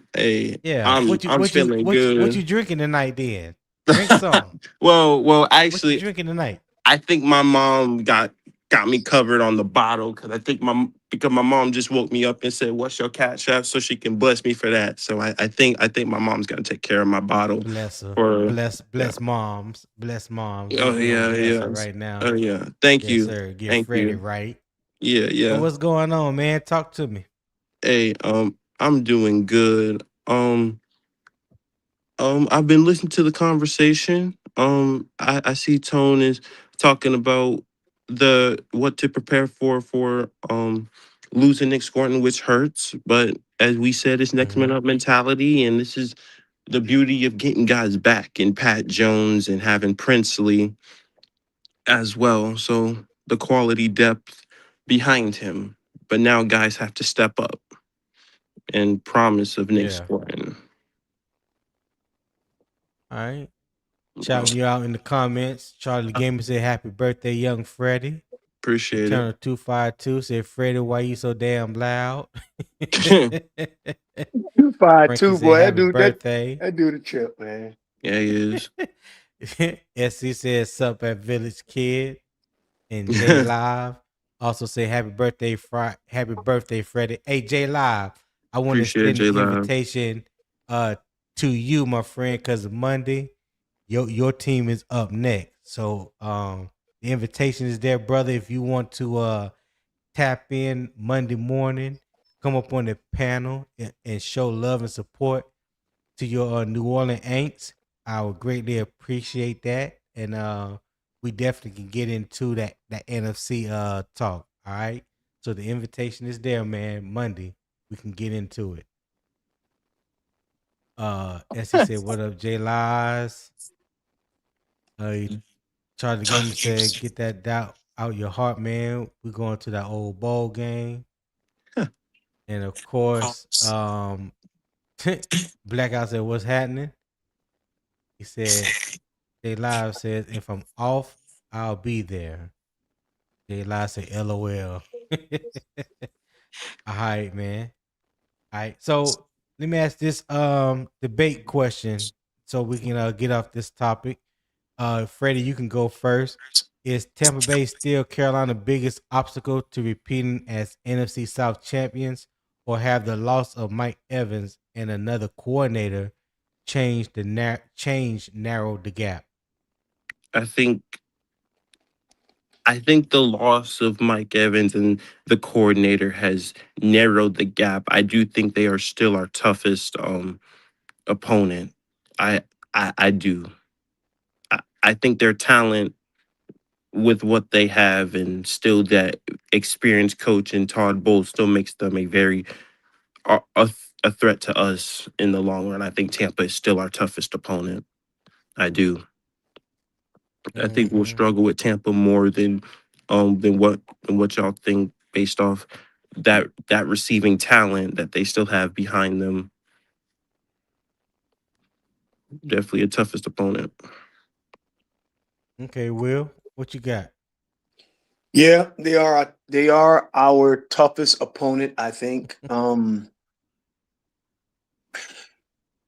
The new coordinator, I don't know how that's going to work for them because that's the coordinator that was coming out of Atlanta, and we all know he didn't do well. I should say that he didn't do well with the Atlanta pieces that he had, and I don't know if that was a No, quarterback concern or whatever the case may be. But I hope that same concern continue over into Tampa Bay, whatever it is, whatever that problem Right, was. I hope it was. I will hope it was a him problem, not Atlanta problem. So right. I hope it was both of their problems actually, but th- I think that it's- Todd Bowles had to gut his entire. Didn't Todd Bowles gut his entire coaching staff, offensive staff, and defensive he staff? did. Yes, he did. Yeah, yeah. He. I don't know if he completely got it, but I know he made a lot of changes, to both sides of the ball, if I'm not mistaken. Yeah. So I don't know what. I don't even know what they're going to look like. Like, what kind of schemes are they going to run? So this is going to be interesting. I think I'll spend a little time looking at the all 22 of the Bucks this season just to kind of get a view of what kind of formations they line up in and stuff like that, because it's all going to be all new. So, but I do think that they're our toughest opponent, and I think that we'll be able to um at least split with them this season again. Okay, all right. That's what I was thinking. That's what I was hoping. I had some other questions, but I'm gonna get off that real quick, and we're gonna transition back to Carolina. So Tampa Bay deliberately built a front that can attack in waves. Carolina must now determine whether its own rotation can withstand adversity. The first half identified the players receiving the opportunity. The second half establishes the evidence that will determine whether Carolina answer is good enough. All right. So what I have for the second half is the 5 tests of Carolina Edge plan. All right. The 5 tests of Carolina's Edge plan. All right. And number one is early down edge integrity. All right. The replacement group must maintain outside leverage, force runners back toward Brown and the linebackers, pursue from the backside, and stay disciplined against misdirection. Okay. So the question is, and Will, you can go first. Can Carolina stop outside runs without changing its complete defensive structure? I'm Yeah, sorry. Oh, go I ahead. think so. We've been able. Well, I don't know. Well, I think we have the ingredients. I really I get what 252 is saying about being optimistic and all those things, but when you think about it, in this scenario, you said stopping outside running leverage. You got Morig that's kind of playing in the box as like a third safety. I mean, he's a safety slash linebacker slash coming off the edge, all kinds of things. So that's able to support. We hired Devin Lloyd, who is able to play sideline to sideline. Yes. Um, our cornerbacks have been showing to step up and be willing tacklers. I think that we can. You know what I mean? I mean, we have the tools. Will it show up on Sundays? Hopefully, but I think we have the tools. So that's my point. Okay. Freddie, what you got? Um, I would say that the number one thing to monitor in this would be I would say I Nope, mean there's nope, nope. Nope. No. The question was, can Carolina stop outside runs without changing its complete defensive structure? I think they can. I think based off I mean I definitely think they can. I think we have different skill sets to allow us to set that edge properly and to be able to stop the run because that's our main Achilles heel. It's always been our Achilles heel, which is stopping the run. So I think I think we definitely will have the ability to do that. I think the edge setting is key though. Okay. Yeah. So, so 5 things I put down for what to monitor is number one, the edge setting technique. Number two is run fits with Devin Lloyd and Trevin Wallace. 3 is backside pursuit. 4 is tackling in space. And number 5 is whether Carolina must involve a safety to control the run.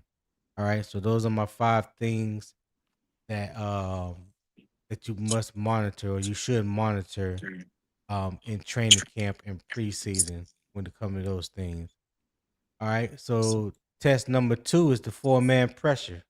All right. Extra Right. pressure can create free rushers, but also remove defenders from coverage. If Carolina cannot win with 4, the secondary must survive longer in isolated matchups. All right. So the 5 things that I have to monitor is Phillips alignment and what matchup usage. Ooh, I hear something in the background, like in my ear. That I think that's you, Freddie. Is it? The Will is muted. Mm, is it? It might be. Hold on. I mean, it might be the fan I got in my room. Give me 1 second. Let me turn this thing down. Okay. Number 2 is Brown's interior disruption. Number 3 is Umami Yellen's counter moves. Number 4 is Jones' ability to finish pressure. And number 5 is Cam Gill's effectiveness against NFL tackles. All right. So the question is, and Freddie, you can go first on this one.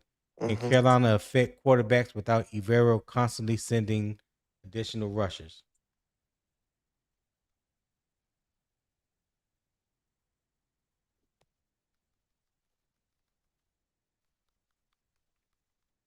Freddie, you there? What'd you say? Oh, I'm sorry. S- Can you restate the question again? My fault. I was texting my mom. My fault. Go ahead. Can you Can restate the question again? Carolina affect quarterbacks without Evero constantly sending additional rushers? I think rushing as a unit is key, but I do think with the guys that we have, I do think we can get pressure rushing for. I do think that. I think Phillips will be key to that, but I do think that we can get pressure just rushing for.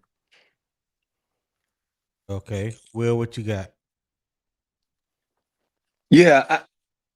Question for you. Well, the answer to that question is yes, with a caveat. Do we think Lee Hunter will be able to provide interior pressure along with Brown, with the Browns? Uh See, because you already know how I feel about Lee Hunter. I think you slid that one in. So I'm gonna escape gracefully and say that's a TBD to be Okay. determined. I might see him. I might see what he can do in the preseason. I know he's gonna get opportunities to play. So I want to see how they line them up. Hopefully more so in the 3 technique instead of trying to play, instead of trying to play him at nose tackle. So I want to see how effective he can be with Bobby Brown on the field or even off the field. You know what I'm saying? Because I know there's going to be many opportunities that he's going to get when they just playing 4 down linemen. So, you know, Yeah, that's a to be determined for me. Go ahead, Freddie. You can answer Will's question. Are you talking about the front four when it comes to Will? Oh no, he's not. Lee, Ask him the question. Ask him the question again, Will, because Freddie ain't paying attention to us. hey, Well, so Lee Hunter, like out of the front, like and our front down linemen, yeah, I know that Bobby Brown, I know that Phillips will be able to get there. I believe that Pat Jones will be able to make an impact. right. I do we think that basically do we think that Lee Hunter will be the weakest link here, or do we think that he's going to actually be able to do that, be able to get with 7? I mean, to I get home. I think that I think given the opportunity, I think he can win 1-on-1. I would not call him the weak link, but definitely he would be he'll have some growing pains because he's a rookie for sure, but I don't think he'll be a weak link. I just think he'll have some growing pains, but I think once he gets more reps into it, I think I think he will be very good because of the double teams that Derek Brown will equate to, giving him more one-on-ones and more opportunities like that. That's just my Okay. opinion. Yeah. Okay. All right. So we've answered that one. So and I also mentioned the 5 things to monitor when it comes to the 4-man pressure. All right. So we'll move on to the next one, which is number 3, Jalen Phillips workload. Okay. Phillips should be the primary threat. He should not become the only threat though. The rotation must preserve his explosiveness for third downs, red zone possessions, and late game situations.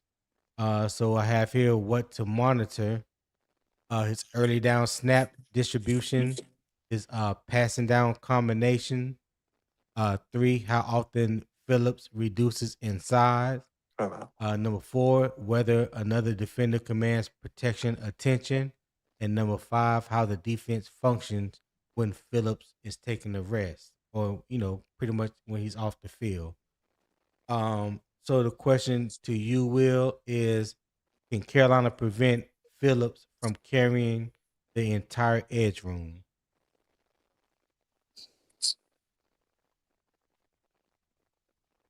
Will? That's a TBD. That is a TBD there because if Scourton was here, I would have said yes. That we do not need him to carry the entire edge room because we would have had Scourton, Pat Jones, and Princely to be able to give him support in that space. But without that young bull Scourton, I don't know what that rotation will look like and those things. So might require a little bit more from Phillips than we would have when we anticipated going into training camp. Okay. All right. Freddie, I'm same with question to you. I'm Can with Will on Carolina this one. prevent? Go ahead. Yeah, I'm with Will on this one. It definitely TBD. Honestly, he is the honestly, I think he is the leader of that room now. So I think he has to step up with that. My expectation for him was 8 to 9 sacks, but I have to up it now. I think he is our I th- I think he has to be our leader. I do. But So it's just you gonna up his sack total without Scourton? yeah. Um I Okay. mean, like I mean, I had it at 8 to 9, but now mine is over 10 now. You know, so right. Wow. All right. All right. Cool. So we can go on to the next one here.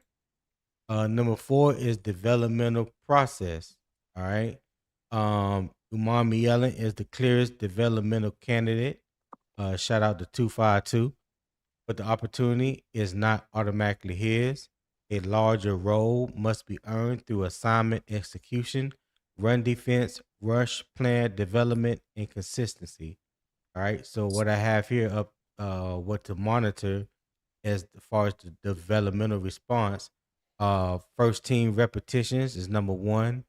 Number 2, early down responsibilities. Number 3, rush counters after the first move fails. Number 4, discipline against play action. Number 5, performance across several practices, not one isolated day. That's a shout out to the people that's waiting for something negative to happen so they can have something to hang their hat on. I would just ask that you don't just wait just for one play. Um, Wait to be able to see the whole picture. Before you come to a conclusion. I know that's a hard ask, and for some people it's impossible. But I just challenge you just to try it. Because everybody has a bad play. Everybody's going to mess up. But look at it in this totality, and then try to uh come up with a consistent outcome, whether bad or good. All right. So the question I'm gonna ask you, Freddie, are Mm-hmm. you ready? I'm ready. Does a young defender turn increased opportunity into dependable execution? Well, he made the declaration himself, so I would expect him to. I would definitely expect him to turn his potential into production. I would expect him to step up mightily, just like Nic Scourton did whenever Pat Jones went down. So yes, I would expect that from a young player such as Princely. Answer is yes. Okay. Shout out to Bloody. Say good morning. Keep pounding the competition. Shout out to you, Bloody. Thank you for tapping in. Hit that like button for me. I greatly appreciate it. And Eternal. Don't say y'all treat me like I'm a crash out when y'all say development. All I ask is high level production within the first 3 years. Yeah, well, Eternal, you have been known to crash out when people talk about development. That's where we get it from, brother. Yep. You did it to yourself. Exactly. Just like I did things to myself. Yeah.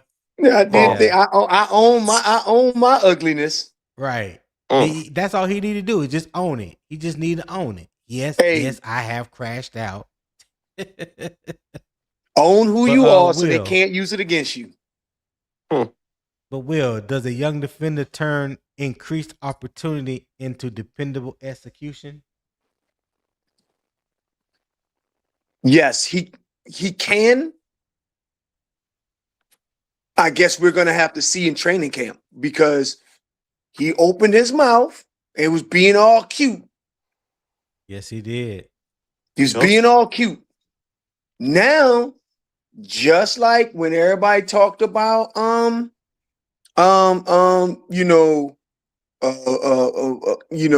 I hate to bring it up, but other players on the roster, when they feel like the other players on the roster open their mouth, or other players on the roster not focusing in on football, all of these things, I got the same level of smoke for Princely that I would have for anybody else. You said we got the talent on the roster, and when they said was a scheme, you had a little sly look and a smirk. Well, you know what? Your ad back up. I'm sorry. You are going to get your opportunities, and I don't want to see you throw your damn helmet on the ground when you roll your little baby ankles out there that you did 2 times last season in the middle of a game. Right. So I expect for you to produce because you said it out your own mouth. And you also said that you getting off of Twitter until you get till you make a Pro Bowl. Yeah. Oh, he said that to the Pro Bowl. I did. Yeah. So you over here WWE has he in this stayed shit. true to that? He hasn't been back on. He hasn't posted anything on. Now I don't know if he's still looking. Yeah. On Twitter, if he don't got a burner, but all I'm saying is he said all of that. I expect it. I want you to expect it. I want you to own it. You know your mouth Did your mouth write a check your ass can't cash, or can you own it? I want you to win. I don't want you to fail. I absolutely want him to do Right. this. Thanks. I want him to. So I Wow. know I'm being a little tough on him right now, but I want him to do Nah. this. Nah. Nah, I feel you. I feel you. Hey, let's welcome to the panel, Bloody Knuckles. What's going on, Bloody? What's popping? Good morning, fellas. Good morning. Keep pounding, y'all. What up, Bloody? I decided to, join the panel, join the debate, try my hand at this just to see where I stand amongst, some of the big dogs that done stepped up here. So, yeah. Nah, man, you got it. What's on your mind, dog? Oh, nothing. I just want to join whatever conversation that y'all already done started. That's it. Okay. One thing I So, will say, for- go ahead, sir. My Oh, go fault. ahead. No. You Nah, go. you You got go it. ahead. You go ahead. Nah, only thing I will say that I know I was hearing, Mr. Will Robinson was talking about Princely and the expectations he got on him. Just to piggyback on it, said I agree with everything he said because us losing Nic Scourton, of course, it's a trying, it's a tumultuous thing our community is going through right now by losing our premier edge rusher. But like I've said yesterday, as I was putting in most spots in our community, it's next man up mentality.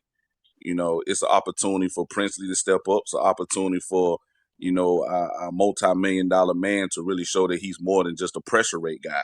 He has no choice. That 5 sacks ain't going to cut it over here. You're going to have to sit there and push 8, 9, maybe even double digits. Just like he was saying, Princely, you the young boy, you was complaining last year at the end of the season about that you didn't get your opportunities on the field. Well, Most High has blessed you, unfortunately, with an opportunity to showcase what you really can do, not only to us, but to your defensive coordinator. Now, what you going to do with it? This also give opportunity for Pat Jones, who missed a lot of time last year with that back injury, to showcase what he also can do on this on this edge as well. So we still got bodies that can produce. It's just a fact what you're gonna do with the opportunity. And no, it's not being hard on them. They grown men. They getting paid millions. This is the NFL, not for Right. long. Big boy league. Put some pants on, tighten that belt up, and let's go. Day 2. Hey, I'm with you when you're right, dog. I am with Big you when you're facts. right. That's big facts. So I'm gonna ask you the same question that I asked Will and Freddie. Mm-hmm. Cause we on the test 4 of the developmental response. Does a young defender turn increased opportunity into dependable execution? What say you? Yeah, for sure. You're gonna have to. It's no way that you can't turn that into those opportunities because you're getting that chance. Now, when Evero puts you in that position, you as an individual must know your assignment. You must know the keys. You must know Right. your position. You must know all the work that you put in the off season. You're engaging, disengaging when you supposed to do it, or is you just supposed to hold up your guy just to let somebody else make a play. This is where Right. that film study gets to work in. This is where that grind that you put in Exactly. OTAs. And right now, that's where you're building all of this chemistry just for those moments. Of course you're gonna fail. It happens to everybody. But that's the Facts. beauty of it because we still growing as a unit. We're still growing as a team. One man is not bigger than the team. And I mean, gee, that's the only thing that I got for you, Tony. Hey, you said a mouthful right there, my boy. No lies detected. No lies detected whatsoever. As he Man, I said, my At try. guy, all? little ashy knuckles. What up, Oh boss? my God. My 803 brethren, what's happening with you, homie? What's happening? Big 803 I'm stupid as saying hell, bro. Midland's Ashy finest right knuckles. there. Yeah. So test 5 is the personnel flexibility. All right. So the plan becomes vulnerable if an offense can identify run defense or pass rush from Carolina substitutions. So I'm gonna ask this question, and Bloody, you can start this one off, my guy. Mhm. Can Evero distribute Scourton's responsibilities without revealing the defensive call? So basically, can somebody step in and the defense don't skip a beat? Well, my opinion, we got no choice. Just like I was saying previously, you're not going to have a guy that's going to give you the same type of energy that Scourton got. We know this. But when it Right. comes to production, you can always match the production by either one person or multiple bodies. Now, it's going to have to go into how Evero decides to utilize them. It's going to have to go in the flow of the game. A lot of people do tend to forget about that. And it's going to also have to go with what package has the most chemistry and when we are able to utilize that particular package, because you don't want to give it away too soon. And the opposing team understands exactly, okay, when they in this particular front, we know what they're trying to do. When they put this particular guy, in an over front, what they're trying to do. You don't want to give it away too early, but at the same time, if you got those guys and they hungry, it no matter what you do, they just got to go out there and hunt. So my opinion is just keeping these boys fresh and letting them go hunt. Yeah, I agree. Goddamn bloody on the road this morning. Hey, I agree with the sentiment. just now. I agree with the sentiment. I run my mouth a lot. I run my mouth a lot. I mean, I agree with the sentiment. So Go ahead, Freddie. What you got? Well, I mean, again, Bloody kind of hit the nail right on the head. I mean, as he said, next man up mentality. Multiple guys can replace that production, or another guy can step up and either match it or increase the production, depending on who the player is. I want it to be Princely. I'm gonna call him out, but yeah, I do think that you can match or from one guy or increase it, or you can get it from multiple guys. I do. So, I mean, we don't have a choice, So, yeah. I got you. That's all right. Will, what you got, Will? See, these dudes from South Carolina know ball, Tony. Oh Lord, here we go. Hey, Tony, what you mean? What you mean? Mr. Robinson, I mean, I'll try. I ain't got no dog in the fight with me right now. I am from North Carolina. I am also from North Carolina. Oh, shout out Freddie too. Will, what's happening? What's happening? Oh, yeah. The way you had the number. Yeah. That sound like a goddamn Intel estimate to me. Leave that alone. Hey, 2-2. I like those odds. Exactly. 50-50. But to Bloody's point, it was spot on, man. Princely gonna have to dance, dog. Oh, for sure. Yeah, he gonna have to dance. Oh, he definitely did. I said he put his foot in his mouth. He definitely got to. He got to put that work in. See, this is the reason. This is the reason why I wish that we was at training camp, because I'd have told him that in training camp. I have no doubt. I have no doubt you would have said that. Hey, you know how if I don't know how it would be set up when we were when we're going to be in Charlotte. But what you got to do is you got to be along the dang on railing when they're coming out for practice. You know exactly what I'm talking about, Tony, right? With that walkway? Yeah. Yeah, where they sign autographs. Hey, Princely, I don't want your autograph. What I want you to know is you better produce. You opened your mouth. We expect that shit. I'm not sitting up here telling you I'll put your money where your mouth is. I spend a lot of money going to every last game. I expect for you to get me out my seat. Facts. And I know he would have gave me that sly look, like, yeah, I'm not playing. Let's go. Get out there. His mouth. You put your foot in your mouth. I'm ready. Only thing you got to do, don't worry about it. In a few years, your ass will be replaced. It's just that simple. Damn, it's just that simple. Like, if you don't produce, your ass will be replaced. You don't want me to get your brother up here and you'll be replaced by him now. That's how it works. Damn. So Bloody, you done seen his little brother play at LSU? His little brother at LSU right now. And we gonna put foot to ass in them in week 1. Not against the Gamecocks, though. Not against the Gamecocks. Mr. Robinson. Ain't nobody thinking about South November Carolina. Will, don't 28th. do that. That's when we gonna bump heads. Don't. But right now, we on the same team, sir. Hey, Okay, all right. bloody. Yes, Let sir. me just tell you, South Carolina don't stand a chance. They might as well just stop. No, I'm gonna be honest with you. If we can veer to my neck of the woods real quick, they do have a nice little team that they're building down here in my city. They do. The only question is how can they stay consistent week in, week out, play in, play out. That's their only thing. Because anytime they play Bama, they had them on the ropes down here and in Alabama. When they play LSU, they have them on the ropes in Baton Rouge and down here. So they can compete with those teams. It's just a fact of closing them out. That's their only issue. But they got the talent. Ain't no excuse. I mean, they just not gonna beat us, but they got the talent. Yeah. We'll say that for another time. Show, aka yes, sir. AKA Freddie for the $4.99 super chat. He said this is for the content from the birthday man.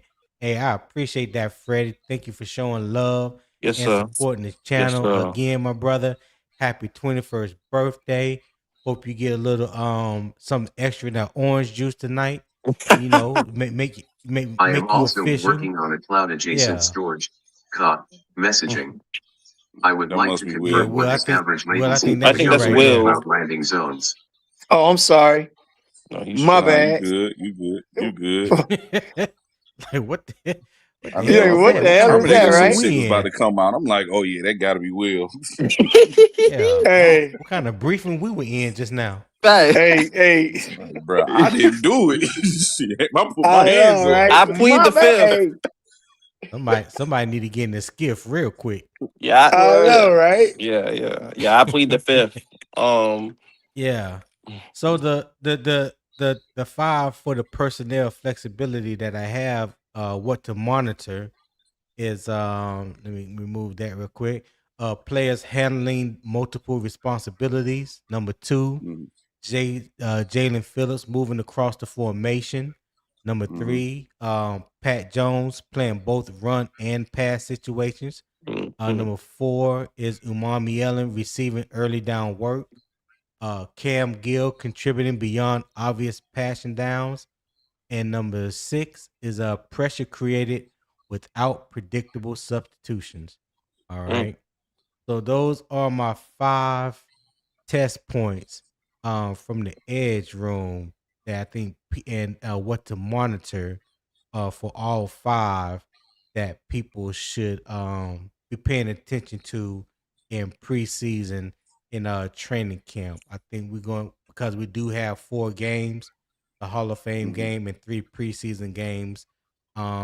We do have some young talent that we need to see and what it would look like, how they will fit into the rotation on the offense and the defensive side of the ball.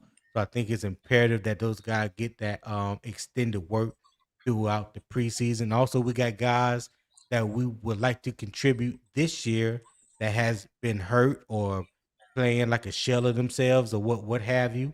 There are some guys that we count on in that situation when you talk about Jonathan Brooks, Jatavion Sanders, guys of that nature. So there's a lot of guys that have something to prove because there's been a lot of doubt that's been levied their way. You know, whether people agree with it or don't, it's there. So hopefully that puts a chip on their shoulder and make them go out there and want to ball out and want to prove everybody wrong, which I don't mind being proved wrong. So if I done said something or talk shit about you or about them or whatever, and they go out and prove me wrong, so be it. You know what I'm saying? I look forward to that. You know what I'm saying? Make me out to be a liar. You know, that's what I tell them. So yeah, that's how we do with that. Let me ask you guys a couple questions real quick. Will, you can go first on this one, then Freddie. Which of the 5 tests matter the most? Yeah, I know I stumped you on this one, Will. No, you didn't. I was ready for it. I knew that there would be some kind of test before I start work today. So there you go. Which one of the 5 tests? You need me to go back through them? Yeah, roll back. I think it's going to be number 3. Go to number 3. I think is the one I knew I had them. Let me start from the beginning. So that's not the first one. So the first one is the early down edge integrity. All right. Number 2 is the 4-man pressure. Number 3 is Jalen Phillips. I'm about to call him Jason again. JJ Phillips workload. Number 4 is the developmental response. Number 5 is the personnel flexibility. So no, I think it's early down. Okay. He who controls the early down earns the right to rush the passer. That's a fact. So it is early down, and then and to be honest, early downs is all depends on if we can get home with 4. It truly depends on that, and can we set the edge and all that stuff. All that stuff ties into did we win the early down? If we do all those things correctly, we've won the early down. So early down is the actual key to the test. All right. Freddie, what you got? Will again, Will has a great point, but I would go with more honestly, Will's right. I can't even argue with that. Will has a great point when you talk about the early downs. If you can win early downs, and that means make teams one-dimensional if they run the football, and you can stop that, you have definitely earned the right on third down to pin your ears back and actually rush the quarterback. So, I would agree with Will. I think early down success is definitely needed. Okay. Bloody, what you got? You wasn't here for all 5, so if you want me to go back through them again, I will.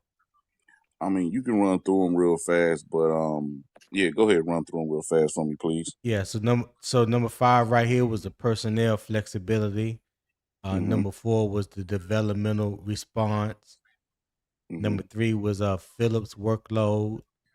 Number 2 was the 4-man pressure, and number 1 was the early down edge integrity.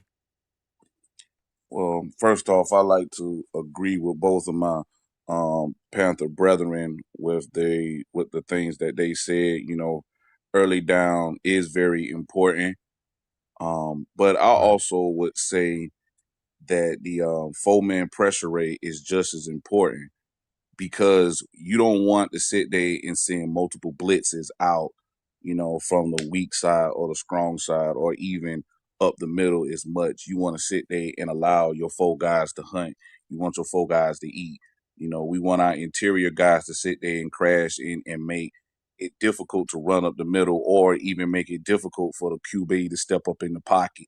You want those edges to sit there and to have that heat in the front of their face and on the back of their neck. You want to make their pocket as tight as possible so he can't breathe and he can't escape, regardless if it's a pocket passer, if it's a scrambler, or if it's a backfield creator.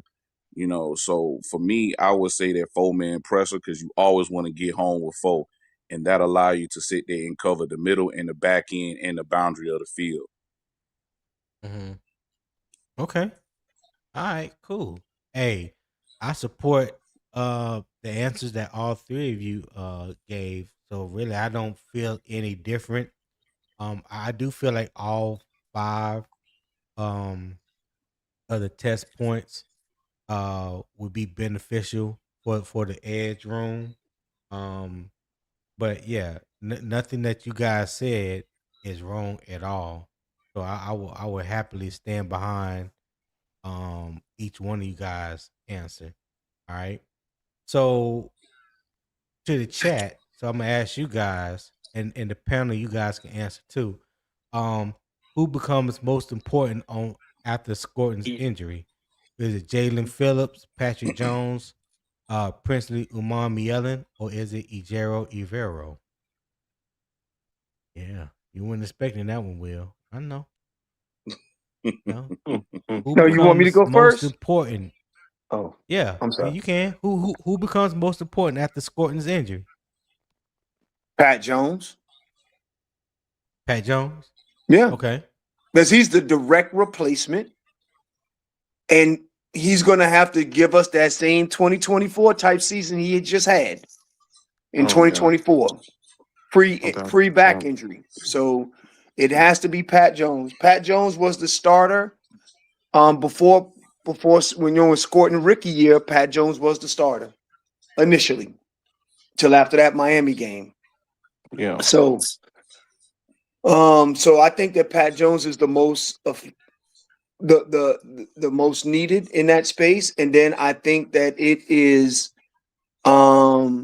after that, if you wanted to give me another like a cancellation prize, is Gerald Evero, because he's going to have to make sure that he schemes stuff up correctly. Okay. All right. Well, I didn't give you a cancellation prize, but you threw it in there anyway. I appreciate it. I know, right? I know. He covered all bases. What you got, Bloody? Since who he took my becomes more consolation important prize, after Nic Scourton's injury? Since Will took my consolation prize from me, it's cool. I can expound on it though. I would say, I de-coordinated Evero. I mean, he's the most important piece of everything because he's the architect. I mean, yeah, you can have all the pieces, but it's how you utilize your pieces, where you place them at, how you motivate them, how do you activate them and put them in their spots so they can be as explosive and productive as possible. Because let's be G, we ain't got no Myles Garrett that you can just, hey man, just disrupt shit. We don't have that. So we're gonna need our architect to sit here and to really maximize as much as he can with the players that we got and bring the most out of them day in and day out. Mm-hmm. Hey, Tony. Freddie, what you got? Yeah, go ahead, Will. I'm sorry, Tony. Hey, I'm gonna have to drop off, man. I got a 9:30. I gotta get to. All right, hey brother. I always appreciate when you come on. Hey, appreciate you for taking time out your morning to be a part of the panel. Greatly Hey, no problem. Hey, you guys have a good day. And enjoy the rest of y'all morning. Y'all keep pounding. You too, sir. Oh yeah, you as well, Will. All right, Will. All right, Freddie, what you got, Freddie?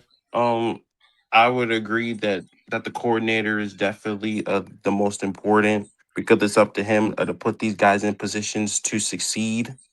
And I feel like if he does that with the personnel that he has acquired, I feel like this defense won't skip a beat without Scourton. Okay. All right. Well, let's see.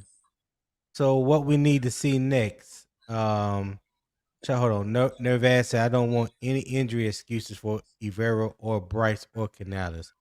49ers massively overachieved last year despite an avalanche of injuries. Yes, they did. That is facts. That is Chargers facts. do as well. Oh yeah, for sure. Yeah, both teams overcame injuries and still reached the playoffs. Still had pretty good seasons.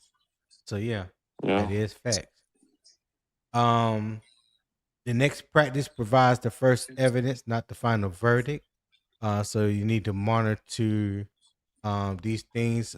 So I got 4 questions here, and Bloody, you can go first. Who do you believe receives first team repetitions opposite of Jaden Phillips? Me personally, I would say it would be. I would say Pat Jones, and the reason why I say Pat is because I believe that he have more. Well, he's had more reps, I believe, than Princely. I believe he's more experienced than Princely, and he's a vet. And we also know that Evero likes to work his older guys first, and then bring in his younger guys second. Right. Developmental upside. Yep. Mm-hmm. That was my first thumbnail this morning. Oh wow. Yeah. Right there. That's why I put it back up there. Who receives the opportunity?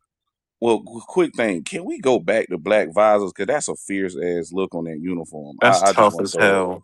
That's tough. Yeah. I just wanted to throw that out there real quick. But yeah, well, you're gonna get that from Pat Jones because he wear that black visor.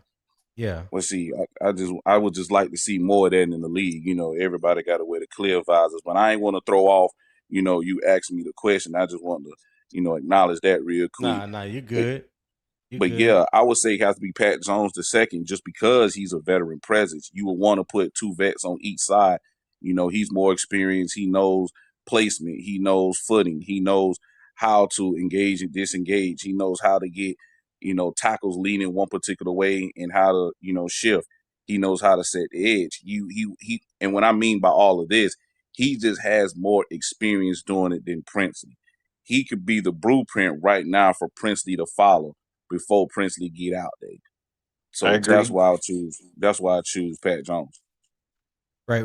Real quick before you go, Freddie, Eternal said, "How did we overachieve? They had us win the 7 games. We won 8. Did anybody say we overachieved?" Who said that? Yeah, that's what I'm asking. Bloody, you I'm, said that. I mean, y'all don't want me to sit here and turn into that guy right now. I'm trying to be Oh very boy. civilized. Oh boy. Oh boy. Trying to be very civilized right now. So I take it that Eternal was talking to you, Bloody. Okay. I All mean, right. he Cool. probably would directly talk to Got me it. if he was. Eternal was happening. Kevin Jennings, he's a little bit better than what I thought, but no, he's still not the guy. But I have my own sentiments of last season. Huh. Right. All right. Rated Freddie, R, what you got, superstar. Freddie? What's going on? I mean, again, like I would say that Pat Jones gets it first. I think the veteran will probably get it before Princely. And I think whenever Princely gets this opportunity, he just has to make the most of his opportunity, depending on the I agree package and with you. personnel. Yeah, I agree with you. I believe Pat Jones will get that the first opportunity Excuse me. opposite of Jalen Phillips. Yeah. Yeah. But Yeah.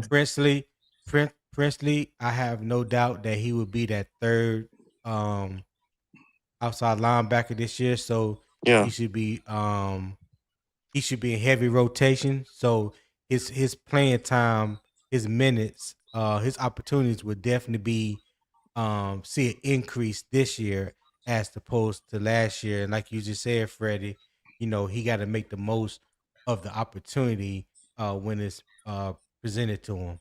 So yeah, Right. hopefully we can see that. Freddie, who handles early down edge responsibilities? Oh, Who's on first and second down? it's definitely Pat Jones. Okay, Yeah, it's definitely Pat Bloody. Jones.